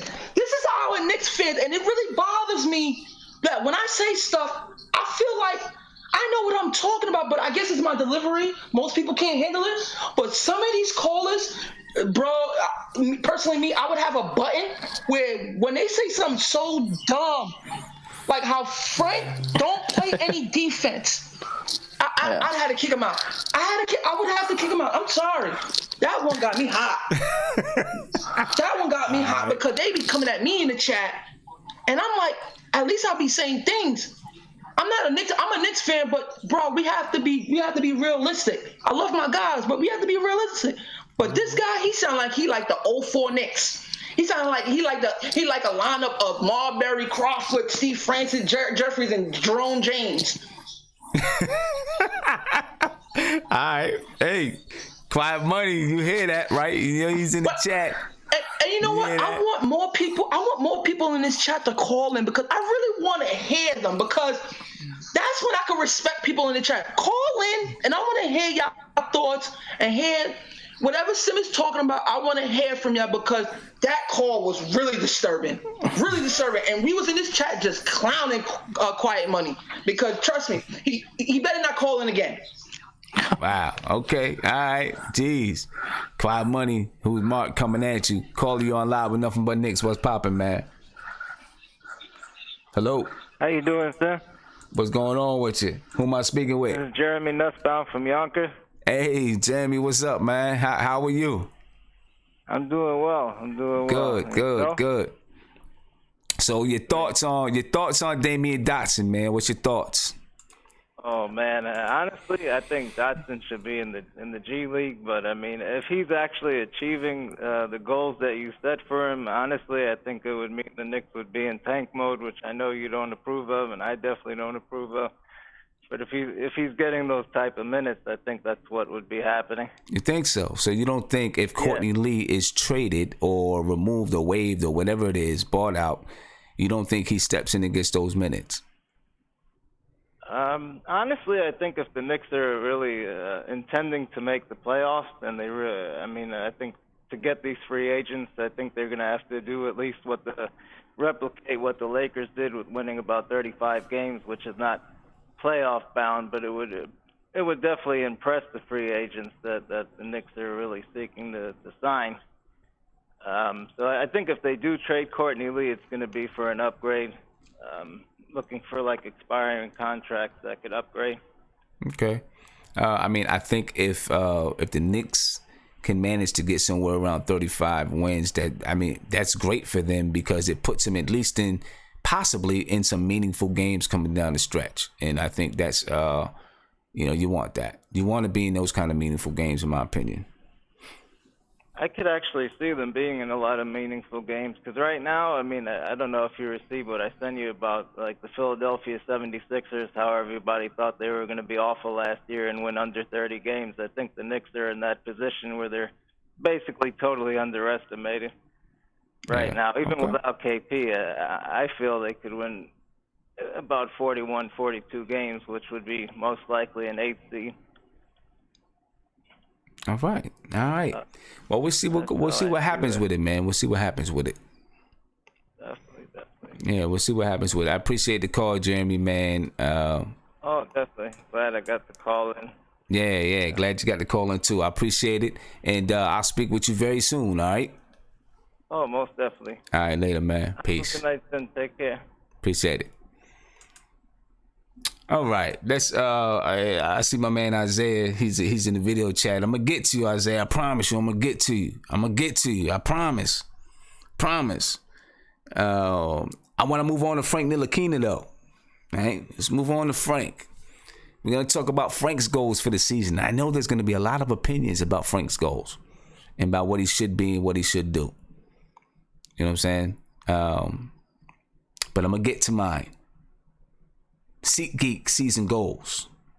Number 1, be aggressive on offense. And we all know that's the big thing for Frank Ntilikina. Be aggressive on offense. That doesn't always mean just penetrating to the basket. There's a lot more ways to be aggressive. You know what I mean? Right now, Frank Ntilikina is learning how to be aggressive. He's learning and probably trying to understand what that actually means. A lot of people think it just means attacking the basket, but it also means, not just aggressively seeking to find the person you want to get the ball to. Pulling the open jump shot when it's available. When you get the ball on the break, be aggressive. Like, the one thing that bothers me sometimes the most with Frank, it's not even the half court shots that he passes up. But sometimes on the break, when he's coming down the floor and he's in a position where he can just attack the rim and he doesn't. That is one thing that bothers me the most, because Frank, believe it or not, and maybe some of you guys don't see it, Frank puts himself in position. He can get any place he wants on the floor. I'm sorry, some of you guys are going to kill me for that, but Frank gets to any spot he wants to on the floor. He really does. He wants to get to the elbow. He gets to the elbow. Right? When he gets the ball and he's on a break and he's initiating the break, he just doesn't recognize when it's time for him to go. Maybe he does recognize it and he prefers to look for his teammates, but he gets on the break and it's there for him just because he puts himself in the right position. He puts himself in the right position, and people don't really get that and see that about him. He finds himself open so much, and I just don't think, because he's not looking to be aggressive on offense, I don't think he realizes that he's open. But he puts himself in those positions all the time. He'll be wide open from the elbow for the shot. He'll have the lane right there, but he doesn't take it because of his mentality. Frank puts himself in those type of positions on a regular basis. You've really got to watch. If you get a chance, just go back. If you have League Pass or something, you can go back and watch some old games. Just go back and watch some games from last year and see how many times he put himself in a position to be a threat and he didn't take the opportunity. So yes, I want to see Frank really be aggressive on offense. Next, I want to see Frank control the offense a little bit more. I've seen him do it. Right? But I want to see Frank really take command of it. And maybe instead of control the offense, I should have said take command. I believe that Frank is the Mike Conley type of point guard. I believe he's Mike Conley. I believe he's Chauncey Billups. I think that's what Frank Ntilikina is. And he will learn how to take control of the offense. That doesn't mean being the leading scorer. That means being the leader. And I think he has that. Being the leader, and I want to see him do it a little bit more this year. Take control of that offense. Take command of it. Be the commander on the floor. Steer the ship. That's what I want to see from him. Okay. Next, I think it should be his goal to prove that he's a starter in the NBA. Come out, take control of the game and be that starter. That's what I want to see from him. You know what I mean? And it sounds good and everything when he's always like, I'm just trying to get better every day, or, whatever happens, whatever the coach says. All that sounds great. But in the back of his mind, I want Frank to say to himself, I want to be the starter, and no one is going to stop me from being a starter. And I'm going to prove that I deserve to be an NBA starter. That's what I want to hear from Frank. Not that I want him to be a selfish player, but to me, if he does that, that means he's got that aggressive mindset. I don't care what anyone says, right? Some people said to me when I talked about in the last stream, when we talked about Kevin Knox's goals, and I talked about him one of his goals to make to be the rookie of the year. Someone said, well, I just want to see him fit into the team, and that I get that, and I'm all for that too. First and foremost, I'm for that. But if you're going to be on any level, if you're going to be a very effective player, if you're going to be one of your team's main players, you got to have a little bit, just a smidget of an ego. You know what I'm saying? A smidget of an ego. That's where your greatest players have that little bit of an ego. And I think you got to have it. Does Frank have it? I don't know. We'll see. I think he has it. I think everyone has it. You know what I mean? I think he pushes it down so that he can be a team player, and that's cool and everything. But I want to see Frank become, just a little bit more. I want to go get it. And I think all of this that I have on the screen all leads back to that aggressive mindset and aggressive mentality. But that's what I want to see from Frank this year. Because I believe he has the ability. Caller, you're on live with Nothing But Knicks. What's popping? What's up, Sims? This is Rob the Knick from North Carolina. What's going on with you, bro? Ain't nothing much. So we still on Frank? Yeah, we still on Frank, man. Still talking about Frank. Okay, me with Frank is this here. I think it's three things. He got to get a handle down packed. He needs to be more aggressive. Okay. And he needs to be confident that he can do this. Because most of the time, to me, now I like Frankie. I'm a Frankie dude, But I take into consideration that he grew up overseas, and he has that, like when Tony Parker came into the league. They just couldn't, I don't know. I wouldn't say that the stage is too big, but I think the culture is so different. And I think that affects Frank more than anything. So I think that confidence is a big thing, and he has to know that he can do it. Because in Summer League, I wanted to see more of him, but he tweaked the grown, his grown, yeah. And, that's the story of his life, because the slightest injury during his rookie year, you didn't see Frank. And it's always been like after a good game. Like after he put out a good performance, that he don't really know how to build on it. So the first sign of injury that Frank, he'll go down and he's not playing. So confidence has got to be big with him. Yeah. And a physio has to install that in him. I think if he can get those three things done this year, that he'll be on his way. Okay. Because everything else I see is coming, and like you said, he got to have, control the offense. And you see that in him, that he can do it. He can do it. I don't really think that Hornacek was the best coach for Frank. Me either. Me either. Yeah, I think that stunted him a little bit. I think Frank needs to be forced into the fire, and even when he's out there failing, don't let him come back to the bench. Let him get that. Let him get a little bit of flavor this year on how New York can be. Yeah, and let him go through it. I think that if he can get all of that down, I think that Frank will be all right. So, I'm not going to keep you long tonight. I got an early day, but I got one more thing to tell you. All right. Your Giants is going down. I'm sorry. We got to have y'all next week. Okay. Oh, you're a Cowboys fan. That's right. All right. That's right. Okay. We're going to see. We going in the Cowboy Stadium. We ready to burn, baby.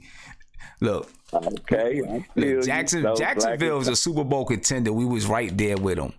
We were right there. Yeah. Couple little things here and there. You better watch out for them Giants, man. We coming for that. Hey, look. We coming for that NFC East division. Okay.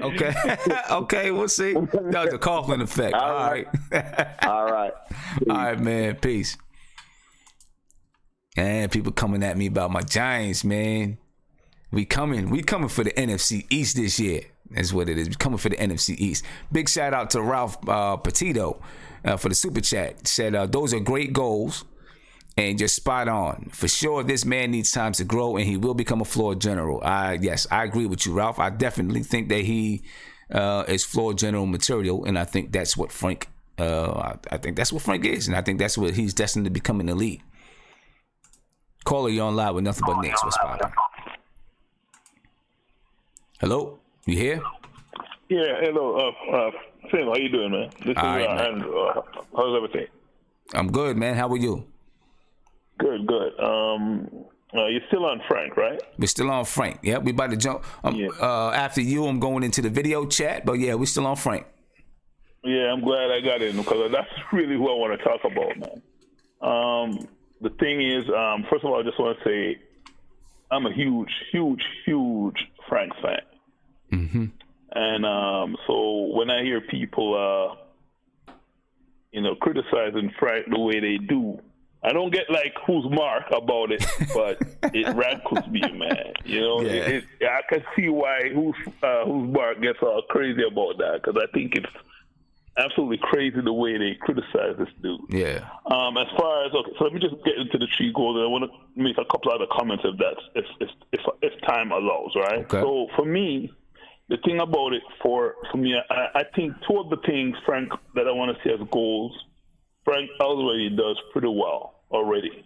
The 2 things are I want him to play defense, and I also want him to continue running the team the way he does it, right?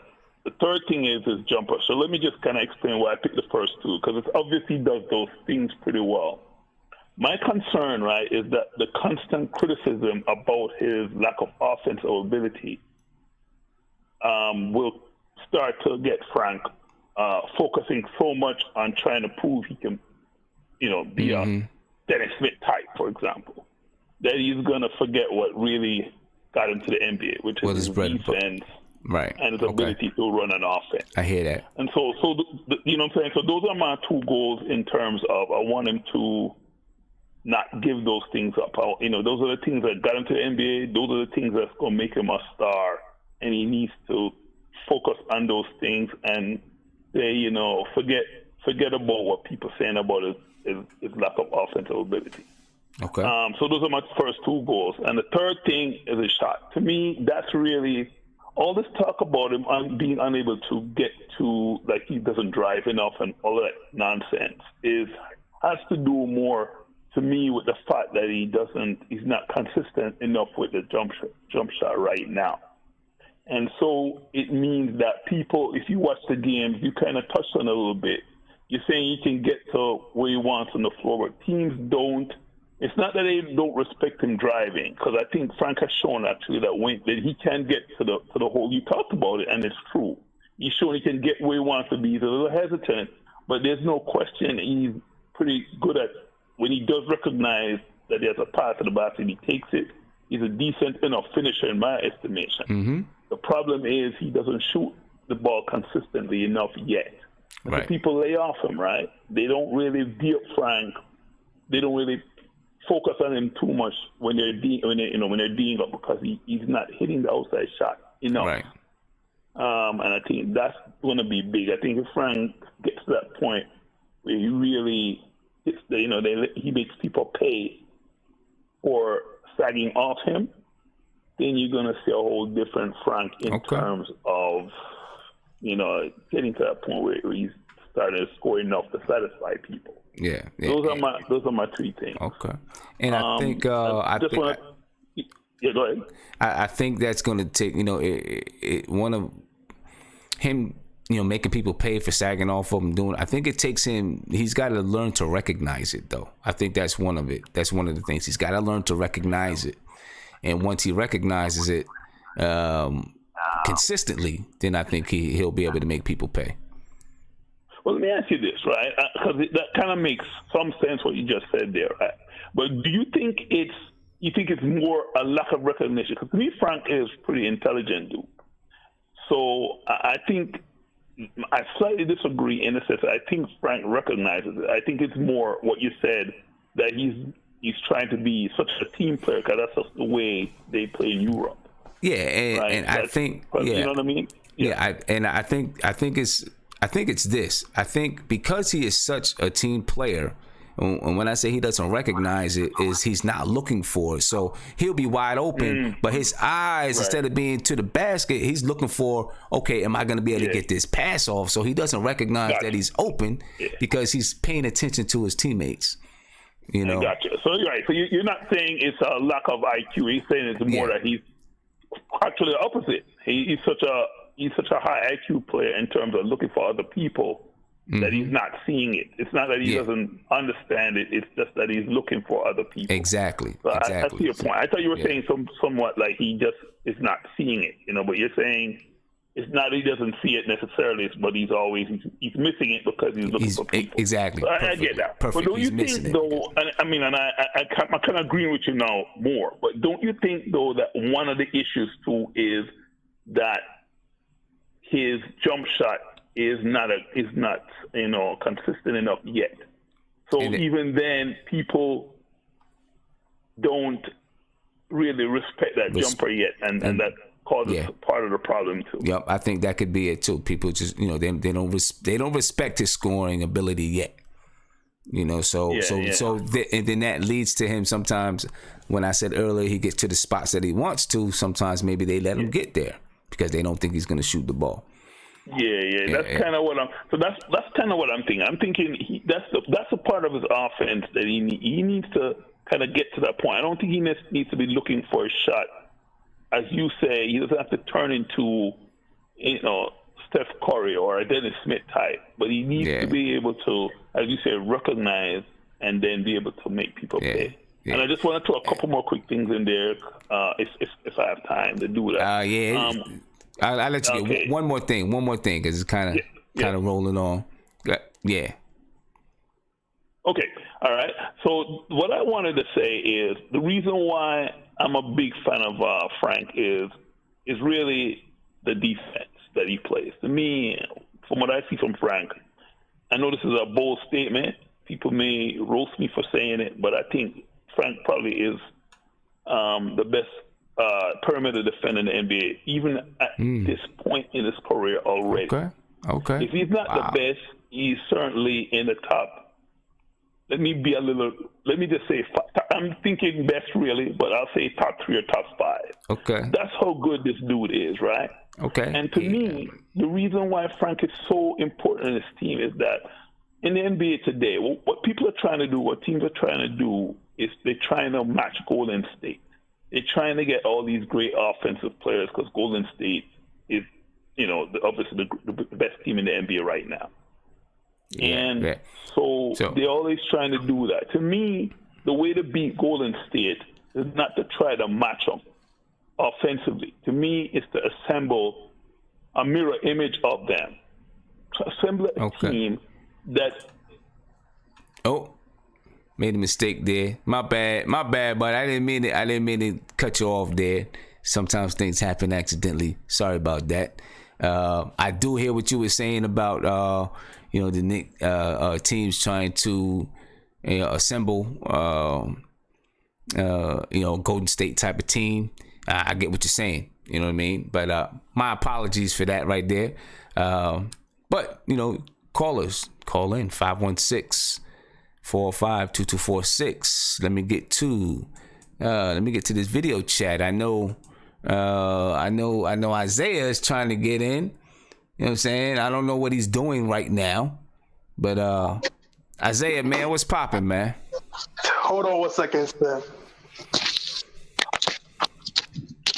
I'm mad right now. I'm angry. Right.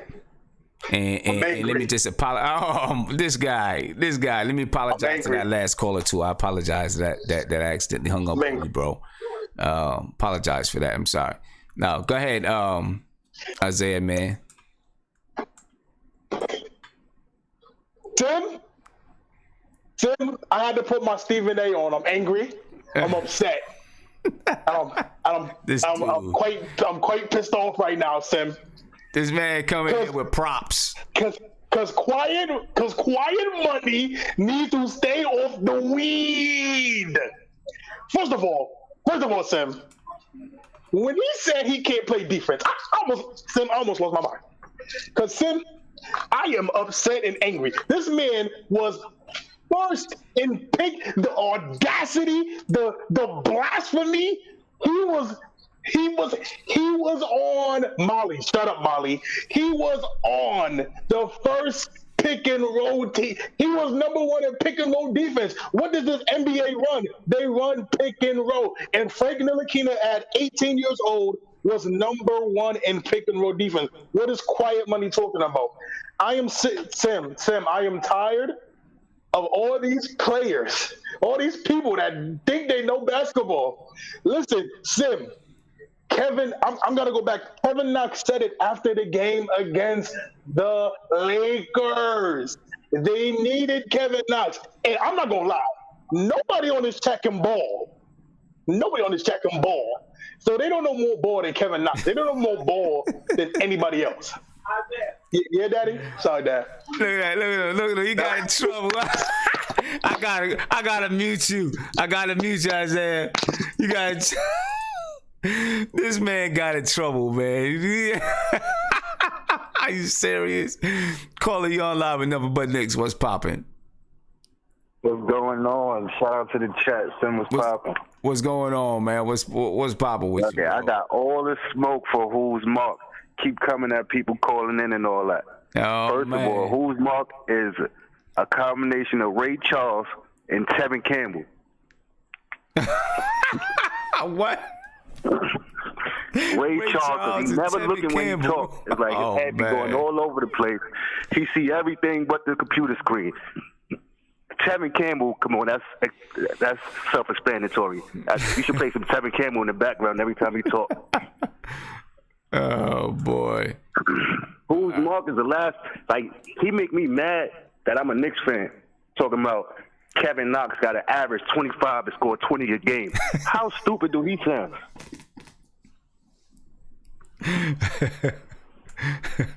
That was the He say the most outlandish things. I almost cursed. He say the most outlandish things. They had the nerve to get on somebody for saying something stupid. Hey, Mark, you in trouble, bro. People coming at you. Yeah, I got all the smoke. I got all the smoke for Who's Mark, man.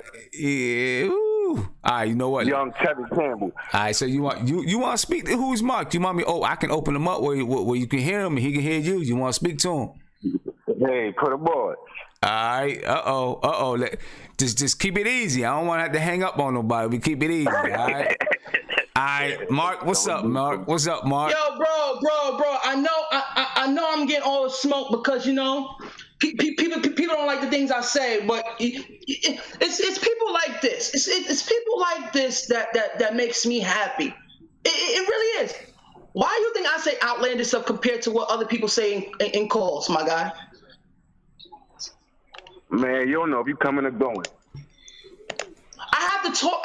Basically, when I'm in this chat, I have to kind of talk erratic because I don't have enough time to talk. So that's why I talk fast and erratic, because I don't have enough time to talk. Now, if I had a platform where I could talk more than 2, 3, 4 minutes, you probably hear more. You probably hear smarter than me, but I don't have that much time, so I have to talk I don't think nobody got the time or the experience to even try to sit down and let you listen to you talk for 2 to 4 minutes. So let me ask you a question. What are you calling for? What are you calling for? Let me hear what you got to say. Well, we already know. This is a Knicks chat, right? It's supposed to be for Knicks fans? So yes. Right. I'm saying, so you called just to come at me? Oh yeah, just this time. I mean, we could talk about a topic, but you always got smoke with somebody, so I felt like. But of course I might listen. That's the part of if you know that's a part of entertainment. Sometimes you have to say some things to rile the crowd and get the show entertaining. But for you to come on and say. I always say things blasphemy. Most of the time I speak half the truth. It's how I deliver sometimes, and I know that. You sound like Charles Barkley, Who's Mark. Bro, I can sound whoever you want me to be. Why are you judging my voice? That's what God gave me, bro. What's wrong with you men today? I'm not talking about your voice. I'm judging your mental. You know what I understand with the internet? The internet will judge a man all day long, but probably don't get none in real life, bro. I can't understand that. Why are you worried about my voice? My I was voice is judging your my mental. voice, bro. I Charles gotta live Barkley is with a it. mental comparison, not a voice comparison. You sound like Tevin Campbell. My bad. And you I'm look sorry. like Ray Charles. I'm sorry. I don't sound like you, bro. A young Ray Charles, a 16-year-old Ray Charles before he turned blind. Wait. At least Ray Charles is blind and still get more vagina than you do. So who really winning? See, now we got We ain't talking about that, man. You bugging. All right, you know, I'm gonna let you rock, man. You guys got. If you guys want to have it out, you can go on Who's Mark NBK. You can Who's Mark appearing and have it out. Crazy, man. I told you, Charles Barkley. All right, man. All right, appreciate the call, bro. All right. Jeez. This is how you know it is time for the Knicks to start playing. Because now we starting to eat and get at each other. The Knicks got to play. It's like when the team's been in training camp for 2 weeks and they tired of playing with each other, so they start fighting each other. This is what it's like now. Now we starting to eat at each other and get at each other's skin, man. Funny stuff. I don't know. We got away from Frank Ntilikina. You know what I mean? We start having smoke with each other. Got away from Frank Ntilikina. You know, it's crazy stuff sometimes, man. Crazy stuff sometimes. So we gotta move on. We're gonna talk about Tim Hardaway's goals, man. What goals do we have for Tim Hardaway this year? SeatGeek season goals. Use the promo code NBK and get $20 off your first purchase. But goals for Tim Hardaway. This is what you guys know how I feel about Tim Hardaway. You already know. You know what I'm saying? You already know how I feel about Tim Hardaway. But I'm going to be honest with you. I feel like Tim Hardaway has the talent and the ability. I really does. He has the NBA sized body. He has the talent, the athleticism. He has the tools. Can he put it together mentally? That's where I'm at with Tim Hardaway. And defensively, I really do think that Tim Hardaway has the tools. And Famous, I don't know what's up with the crickets in the back, man. They start acting up at the wrong time, B. You know what I'm saying? They start at the wrong time. They want to jump in. Crickets in the background. You know, they want to be part of the show. Jiminy Cricket want to get his love. I don't know what's up. You know, ain't nothing I can do about it. I can't get up and start chasing them around in the middle of the show neither. You know what I mean? But anyway, now you got me listening to the cricket. But anyway, Tim Hardaway, man, I think he has a lot of tools. But yeah, how can we get him to bring those tools together? This is what I need from Tim Hardaway this year.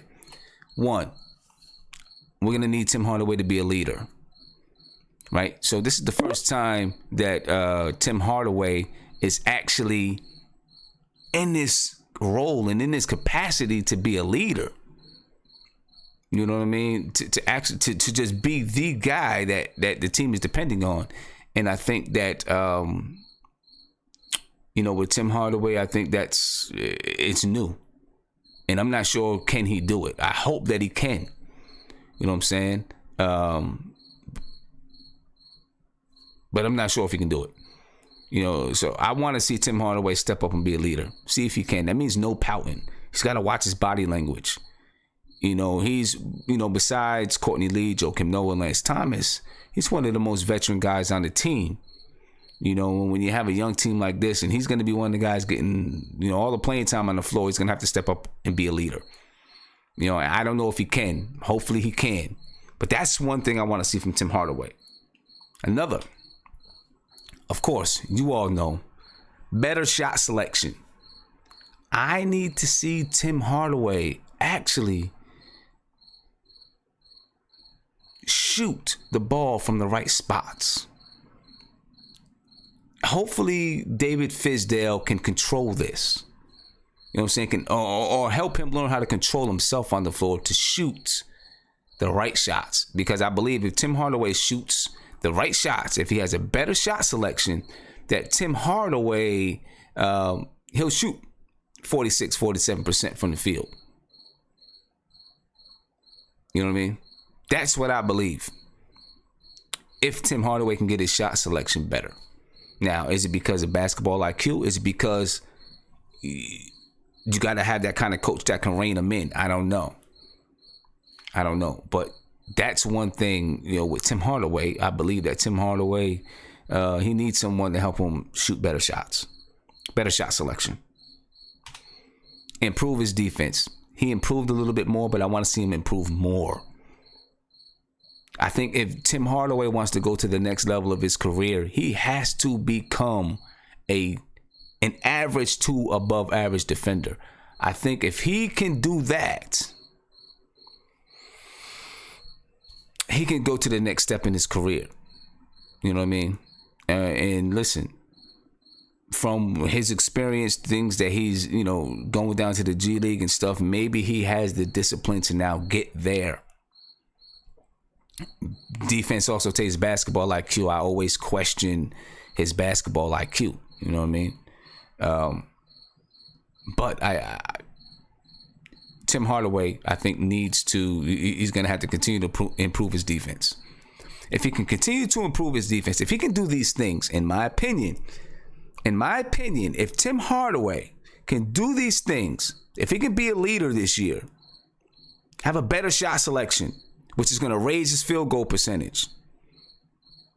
And I'm raising my voice a little bit because I'm fighting with the cricket. And then improve his defense. Then Tim Hardaway, and I'm going to say it, and I'm not a Tim Hardaway fan, but if Tim Hardaway can do these things, he can put himself in all-star contention. He can contend for an all-star spot. I believe he can if he can do these things. I'm not sure if he can do these things, but I think if Tim Hardaway does these things, he can put himself in that position where he's mentioned in the breath of an all-star. Because I think he has the ability and the talent. It's these other things, these other little things that he hasn't mastered. We'll see.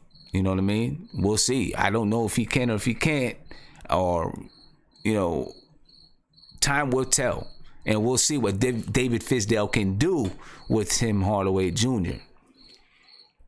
If David Fizdale can be that guy that stays on him, if he can be that guy that reels him in when he's starting to get crazy, if he can be that guy to give him the discipline and the structure, then maybe we can see this from Tim Hardaway Jr. I'm rooting for him. It's not that I don't like Tim Hardaway Jr. the person. I just don't like his game on the floor. If Tim Hardaway Jr. can change his game on the floor, then I like him a lot. So let's see what he does. I'm rooting for Tim Hardaway Jr. To do it. You know what I mean? I'm definitely rooting for him to do it. So I want to see what the chat thinks about it. All right, chat. Where you guys at? I want to see what you guys think about it. Let's see. Let me see who I'm gonna come to. Nate, what's going on, man? Speak loud. What's up, so you can speak over top of this cricket, man. This cricket's getting on my nerves. He's yelling at Mark. All right. So Tim Hardaway, he needs to be a better defender, no doubt about that. He has to play better defense to be on the court. Second, I would like to see him become a better passer. I think if he can elevate his game to where he makes the right passes, to open guys. Yeah. What, do you hear me, Sim? Yeah, I can hear you. Okay. Yeah. Okay. Sorry. Yeah. I think he needs to become a better passer because people are going to look for him to be, the scorer of the team, but also too, he's going to have to be able to make other players better if he can, make those passes instead of taking stupid shots. Right. I think that's the biggest knock on him. Okay. Also too, one that I really want to see. I want to see him get more boards. I actually would like to see him get more rebounds because the thing is, when Cantor goes out of the game, I mean, we think Mitchell Robinson is going to be that guy that's going to get those boards, but we don't know for sure. We're going to need guys, especially our guards or our forwards, to get more boards. I mean, we got to be able to rebound. And I'd like to see Hardaway get more boards. I think he has the potential to average maybe about 5 or 6 boards a game if he really, gets on it. I mean, rebounds about effort. It's not about skill. He's got to want it. But it's got to start with the defense first. He's got to become a better defender. I mean, because I think if he's not playing defense, Fizdale's not going to keep him out there. Okay. All right. Let me see what Ant thinks about it. What's up, Ant? Yo, what's up, Sam? Sam, man, you my guy, Sam. You the OG. Much respect. But that was crazy, man. Tim Hardaway Jr. don't know. Okay. So nah, Tim man. Hardaway Jr. has any of the talent or athleticism at all. No, I don't think he has the basketball IQ, and I don't think that can be taught. Okay. I don't think that could be taught. I mean, think like throughout NBA history, like how many chuckers have been like how many chuckers have been helped? Like, how many have been changed, fixed? None of them. Man. You come in the league a chucker, most of the time you leave a chucker. John Starks made the All-Star team. He was a chucker. Yeah, but Tim Hardaway Jr. is not John Starks, man. Tim Hardaway Jr. is more like Jamal Crawford without the handle. Yeah, he's not even as good of a shooter. I don't know who Tim Hardaway Jr. is. He's a good six man. He's I don't think he has all-star potential. I mean, I think nowadays like our bar for all-star has like become so low. Like there's no way Tim Hardaway Jr. has all-star potential. I don't think so. Well, I mean, I think, and listen, I don't know if he can do it, but I really do think if Tim Hardaway can shoot 47% from the field, improve his defense, and maybe do some of the things that Nate said, become a little bit better passer, rebound a little bit more, I think he could put his name in contention. Yeah, but like that's a lot of ifs. Like how many guys get that much better at that many things in one offseason? But it also depends on where your coach plays you too, and what your coach asks you to do. You know what I mean? If Tim Hardaway Jr. is playing like an all-star, then right, we knocking on the door to playoffs. If he's playing like an all-star in the East, if he's playing like an all-star, I think we knocking on the door. Yeah, but I don't think that's and I'm not even saying that he makes the All-Star team. I'm just saying he's in contention. You know what I'm saying? People are looking and say, well, yeah, possibly he could be. Well, the only way I can see him being in contention is like, you know how like they give like every team like they want to give every team a representative, and like they're like, well, we feel bad for the Knicks, so let's at least put him on the ballot. Like I can see that happening. But everyone's gonna get a representative, on the ballot. Yeah, he'll be on the ballot. I think last year, if Tim Hardaway would have shot a better percentage from the field, he would have been in contention. If he would have shot a better percentage from the field, we'll see what he could do. We'll see what he could do. I don't know what's up with Isaiah, but let me see what Viv has to say. Viv, what you think, man? I think what Tim Hardaway Jr. needs to learn is he needs to learn he has to follow a simple decision tree. So the first thing is that do not take a heat check shot ever. He's not good at taking heat check shots. That should be completely out of his repertoire. The next thing he has to do is he has to look. If I'm open, that does not mean you have to take a shot. Way too often, Tim Hardaway Jr. would get open just for a little bit and think, oh, now I got to shoot. No, that's not what you have to do. He has to think, okay, if I'm open, can somebody else get a better shot? And then follow that same decision tree over and over again.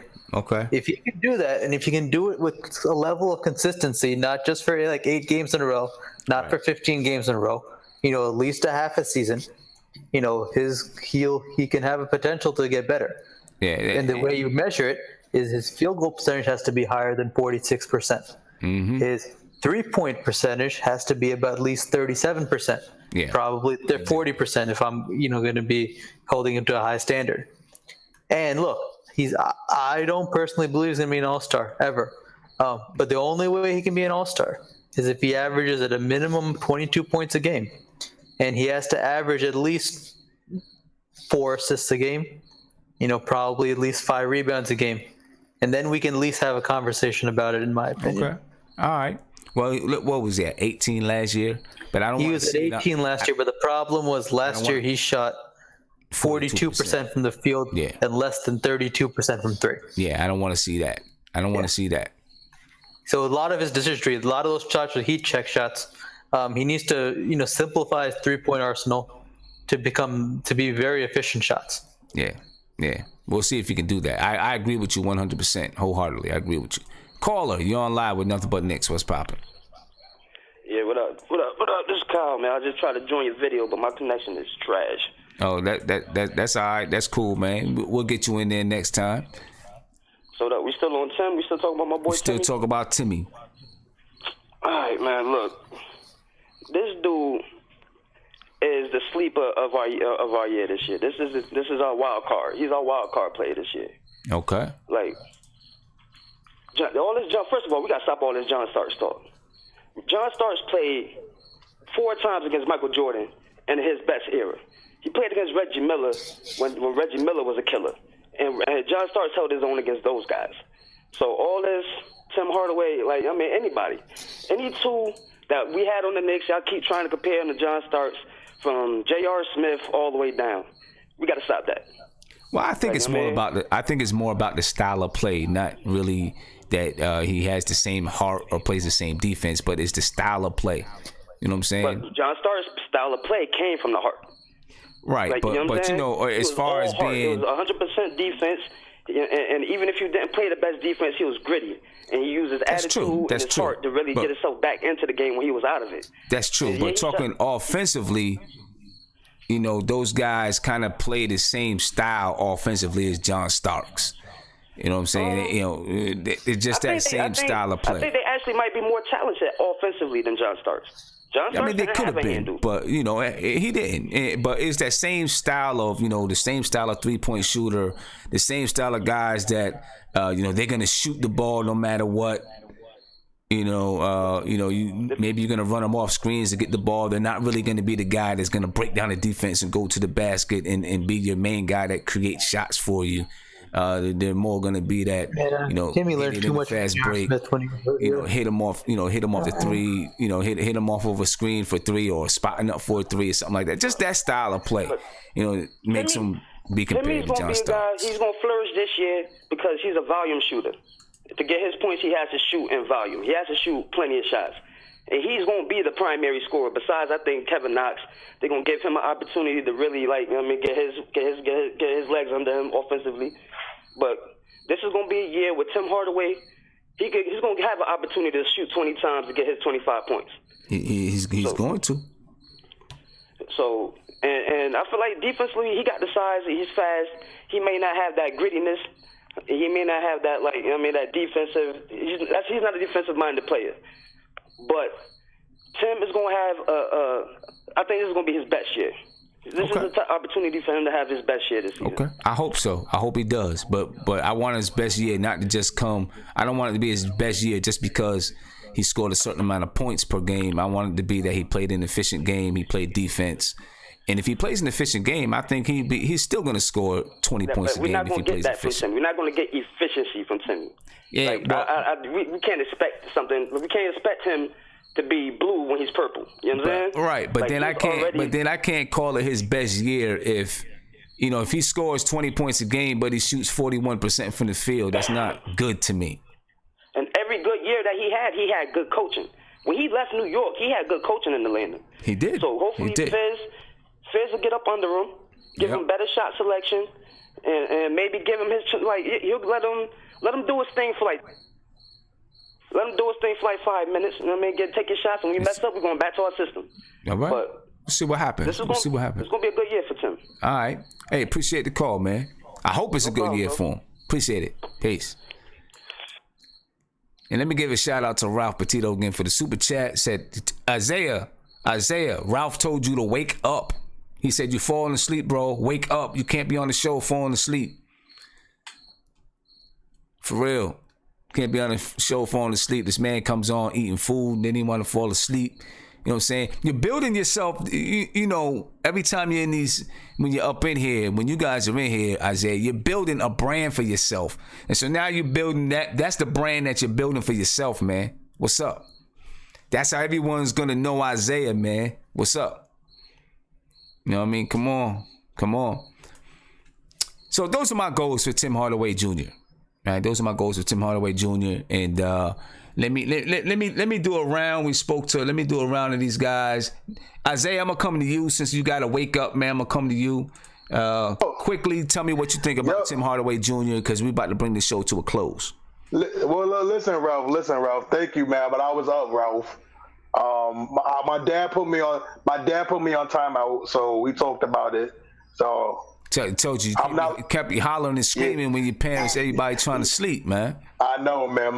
I'm not like Mark because we don't never see Mark parents when he yell. I don't know where they at. Mark, I don't know. Mark might be a murderer. I don't know. Come on, man. But no, man. Mark got his own pace, man. About Tim, though. Listen. It's hard. Tim is very confusing. If I was David Fizz, though, you know what the first thing I do? I'll be me and Tim in the room. I'll show Tim every time he puts his head down. Every time he puts his head down after a bad shot or a bad play, I'll show Tim that first. Because if Tim is going to be a leader that we need him to be, I want Tim to be a leader this year. I need Tim to be a leader, and I need him to lead by example because to me, what's always been one of the bad things about the Knicks veterans, some of the veterans, is that they are bad they're bad on the floor leaders, and they teach in the wrong way. So you know, it's just about Tim being a better leader and everything, and just learning. And I feel like if he could play average defense, I will say this: if he can play average defense and he can average about 22, 23, and I'm 6 and 5. I think he could be an all-star. Okay. But he has to shoot. He got to shoot at least 45% from the field and at least 39% from three. That's he has to do that. Yeah, I like him to be up more towards 46, 47%. I don't even like 45%. I like that 46, 47%. I want that. That's what I want to see. Yeah. All right. Let me see what Mark got to say because I know how Mark feels about Tim Hardaway. Mike, what's up, man? Listen, I don't hate Tim Hardaway as a complete player. I just hate him that we have to pay $8. But I think he has the mechanics of a good shooter, but is his shot selection. I don't think he's a bad shooter. I just think it's his shot selection that makes him look bad. But I think he can come into a great shooter. I don't think he's bad the way people are bashing him like he can't shoot the ball. He could shoot the ball. It's just he takes bad shots, bro. Yeah, he takes bad shots. And for $18 million, we can't have someone like that because that type of money, you got to be a little efficient. Yeah, that's the only reason why we come down on him. Is that money? That's the key. That's the key right there. Definitely, that's the key. That's the key. All right. Well, this is what I'm going to do, guys. Hold on. Before we get off, next time Isaiah falls asleep on the chat, this is a Pokemon. This is a Pokemon reference. We're gonna need a Pokefluke to wake his ass up. Y'all guys be wildin', man. All right, man. I'm gonna give you guys a couple minutes. I'm gonna give you guys about a minute or so to think about your last words. All right, and we're going to head up out of here. I do not think I have anything left on the agenda, to tell you the truth. If I go back in here, nope, nothing else left on the agenda. The only thing I'd like to add is that was the SeatGeek season goals. If you go to SeatGeek.com and use the promo code NBK, you'll get $20 off of your first purchase. All right. But back to the topic at hand, we are in our last words. And again, I would just like to say, Thursday night is in question. The storm is coming through. Hurricane Florence is coming through. It'll be coming through my area. And we'll see what happens. You know what I mean? Hopefully everything is cool and I can get online. But if I'm not able to get online, you know why. All right, and then I'll be back. And if not, then I may be back, Friday or something, just to make up for it. And also tomorrow night, me and the entertainer, we are going to do a live stream tomorrow night. I'm not even exactly sure what time. I guess we're gonna figure it out. But I will let you guys know somehow, some way. But we're gonna do a live stream and just talk about the New York Giants, the New York Jets, and some of those things. So join us on NBNY. If you don't follow, go subscribe, so when we come on live tomorrow night. All right. Other than that, I gave these guys a second to think about their last words. I'm gonna get to the last words. The cricket had his last words. He's up out of here, I think. I don't know, but we're gonna jump to these guys. We're gonna get our last words in, and let me see who I'm gonna come to first. Nate, I got you on first, bro. What's going on? What's popping, man? What's up, Sam? Oh man, chat be crazy tonight, like always. Honestly, I like the goals that you have set forth for these three players we talked about, and the truth is that if these guys even do half of the goals that we're asking for, this team very well could be in a position to vie for playoffs. Okay. I mean, because you're talking about a newly improved Frank, you're talking about a newly improved Hardaway, you're talking about a newly improved Dotson. I mean, truthfully, I think our biggest weakness is our guards. I think Cantor's going to be Cantor. I think Vonleh's going to be able to hold down inside. I think Knox is going to be pretty solid at the three. Our guards are the biggest question mark. We don't know what we're going to get out of Frank necessarily, or everybody thinks we don't know. And then on top of that, we don't know what we're going to get out of Hardaway this year. Are we going to get the Hardaway that is a chucker, or are we going to get the Hardaway that takes smart shots? So the thing is, I'll just say this. If those players are better because of the goals we set forth, hey, man, this team's going to look bright, and it's going to be in contention. That's it. We'll see. I hope so, man. It'd be a beautiful I'm just saying, thing. well, I mean, we might have a chance to be in the playoffs because you talk about three improved players. Yeah. I just explained you have Cantor, and I say you have Vonleh. I mean, I'm not saying we're going to make it, but we very well could be on the doorstep to get in. Well, we'll see what happens. We'll see what happens. All right, Nate. Hopefully I see you man. Y'all have a good Thursday night, man. All right, peace. All right, let's see who we going with. Isaiah, I'm coming to you, man. What's up? What up, man? What's up, man? I'm coming to you. Listen, man. I don't want you getting in no trouble. We can't afford. I do not want to have to call somebody from the chat to come pick you and your furniture and your clothes up off the street because your parents kicked you out. Yeah, man. Because my daddy was mad, man. My daddy was mad. Wait. What chat? What are you gonna be on tomorrow? Is it gonna be on this one tomorrow? NBNY. I gotta add that one. But my last final thoughts are, man, let's believe in Frank, and we gotta believe in Frank. We gotta be. That's our point guard of the future, my opinion. I'm optimistic, just like you, Sim. I believe that we're gonna be.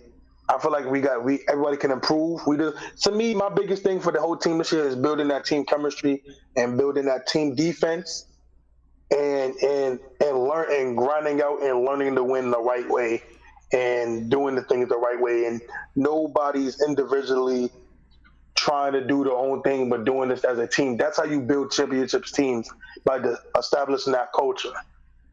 Okay. And I'm going to go to bed because this bed feels so damn good right now. I'm going to go to sleep.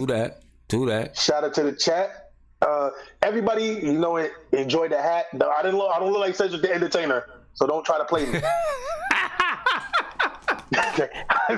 I don't look like Cedric the Entertainer, so don't even try to play me, y'all. I will flame anybody on this chat. Don't get this guy out of here, man. He's sleepy. Before I get to the next person, anyone that's in Maryland, if you are in Maryland, if you are in the DMV area, DC, Maryland, Virginia, shout it out in the chat for me, please. Right? I want to try to connect with you guys. There's a Wizards game, Knicks Wizards, on November the 4th. You know what I mean? So, shout yourself out in the chat if you're from the DMV area, or even if you're from PA and you don't mind coming down to DC. Shout yourself out in the chat so that I can know who you are. And then, you can drop your email, or you can email me. You know what I'm saying? I'm going to throw my email into the chat, so that, maybe we can try to get to this get to this game in DC on November the 4th. You know what I mean? And get a little, connect a little bit, right? So if you are from the DMV area,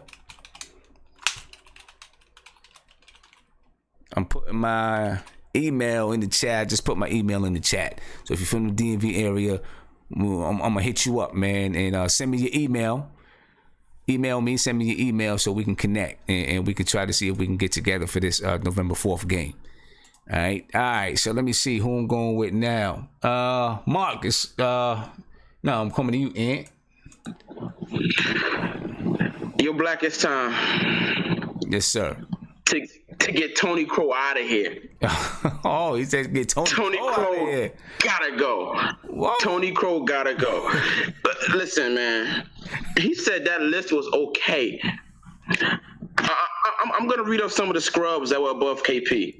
Derek Favors, Otto Porter, Gary Harris, Goran Dragic, Robert Covington, Eric Gordon, Steven Adams. That is not okay, sir. And Tony Crow has the logo for NBK because he's the logo. Your Blackest time, he made that. He's the logo. He has to set a better example for these callers. It just vexed me so bad. It was terrible, son. It was terrible. Man, Tony. It was terrible. I know Tony hearing it too. And I love Tony Crow. He brings so much to the channel, but that was just terrible. But just terrible. And my award for the dumbest caller of the night goes to Quiet Money. He's getting an award named after him. Okay. So, all right. So this is what I'm gonna do. And we're gonna link up. We're gonna get you. Be our award creator for each show. Who gets an award? Yeah, we're gonna assign you that job, man. We're gonna make that happen. I like it. I'm ready. Because we gotta restore order back to the chat. People just can't call in and say crazy things and they're gonna get away with it. No. So think about what you're gonna say before you call in, please. And don't say Frank can't play defense. That's embarrassing. Yeah, I don't know. Quiet Money, I don't know what you was thinking about, man. He said he's not a lockdown defender, man. I don't know. I think Frank is a lockdown defender for sure. Without a doubt. But thank you, sir. I appreciate the time. Yeah, no doubt. All right, and I'm gonna ask you something. I'm gonna email you. All right. Cool. Bet. All right, later. All right. Let's see, Viv. I got you. I'm gonna let Tony Crow go last since he had a little beef. You know what I mean? I'm gonna let Tony Crow go last. All right. Cool. What up, chat? Read my articles. Read my blog posts. Got more coming up soon. Look, I think two things came out of this. One, the same thing I said about Timmy can apply to anyone, any of these guards or whatever, Burke, whoever it is. When you have a wide open, when you're open for one moment, think twice before taking a shot, please. Not everyone can, just chuck up wide open shots like they're Steph Curry. No, you're not Steph Curry. You're not Ray Allen. Chill for a second. If you're wide open for even 2 seconds, just ask yourself if someone else has a better opportunity. Look at the floor, please. Mm-hmm. And two, no one on this team has the right to take a heat check shot. Not Tim, not Trey, nobody. Nobody on this team has a right to take a heat check shot. Heat check this season. Now, two, I think what we should we'll probably focus on is that everyone should be accountable for their own man on defense. What I want to see happen is I want to see the number of times we aimlessly switch go down significantly. And the moment when that happens will be a day that will be a great day in Knicks history. For the first time in many years, so we stop aimlessly switching. Yeah, I'm gonna be I'll be a proud Knicks fan the day that happens. Yeah, we need to stop aimlessly switching.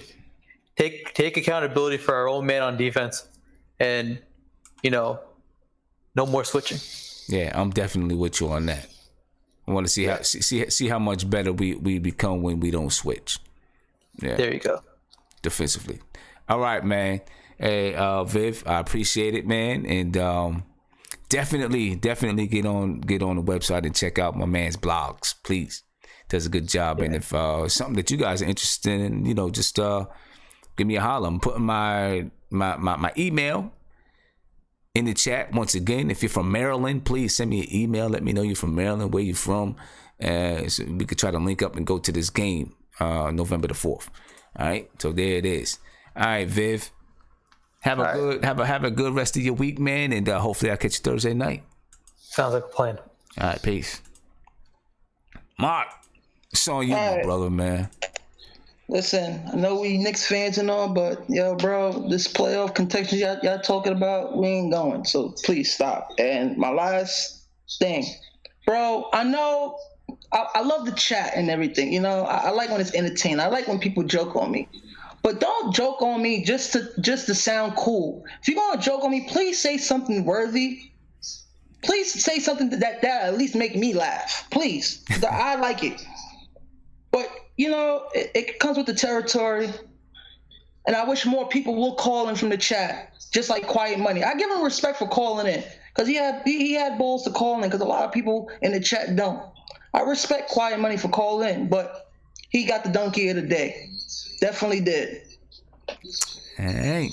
Well, but those are my last words for tonight. Good night, chat. All right. And we're going to do these MBK awards too, each show. We're going to do these MBK awards. We're going to start keeping toll. We're going to start keeping a toll. At some point, we're going to have an MBK awards ceremony or something. Yeah, we definitely need that, because I could really, could use that. Because we got some serious characters. But, all right.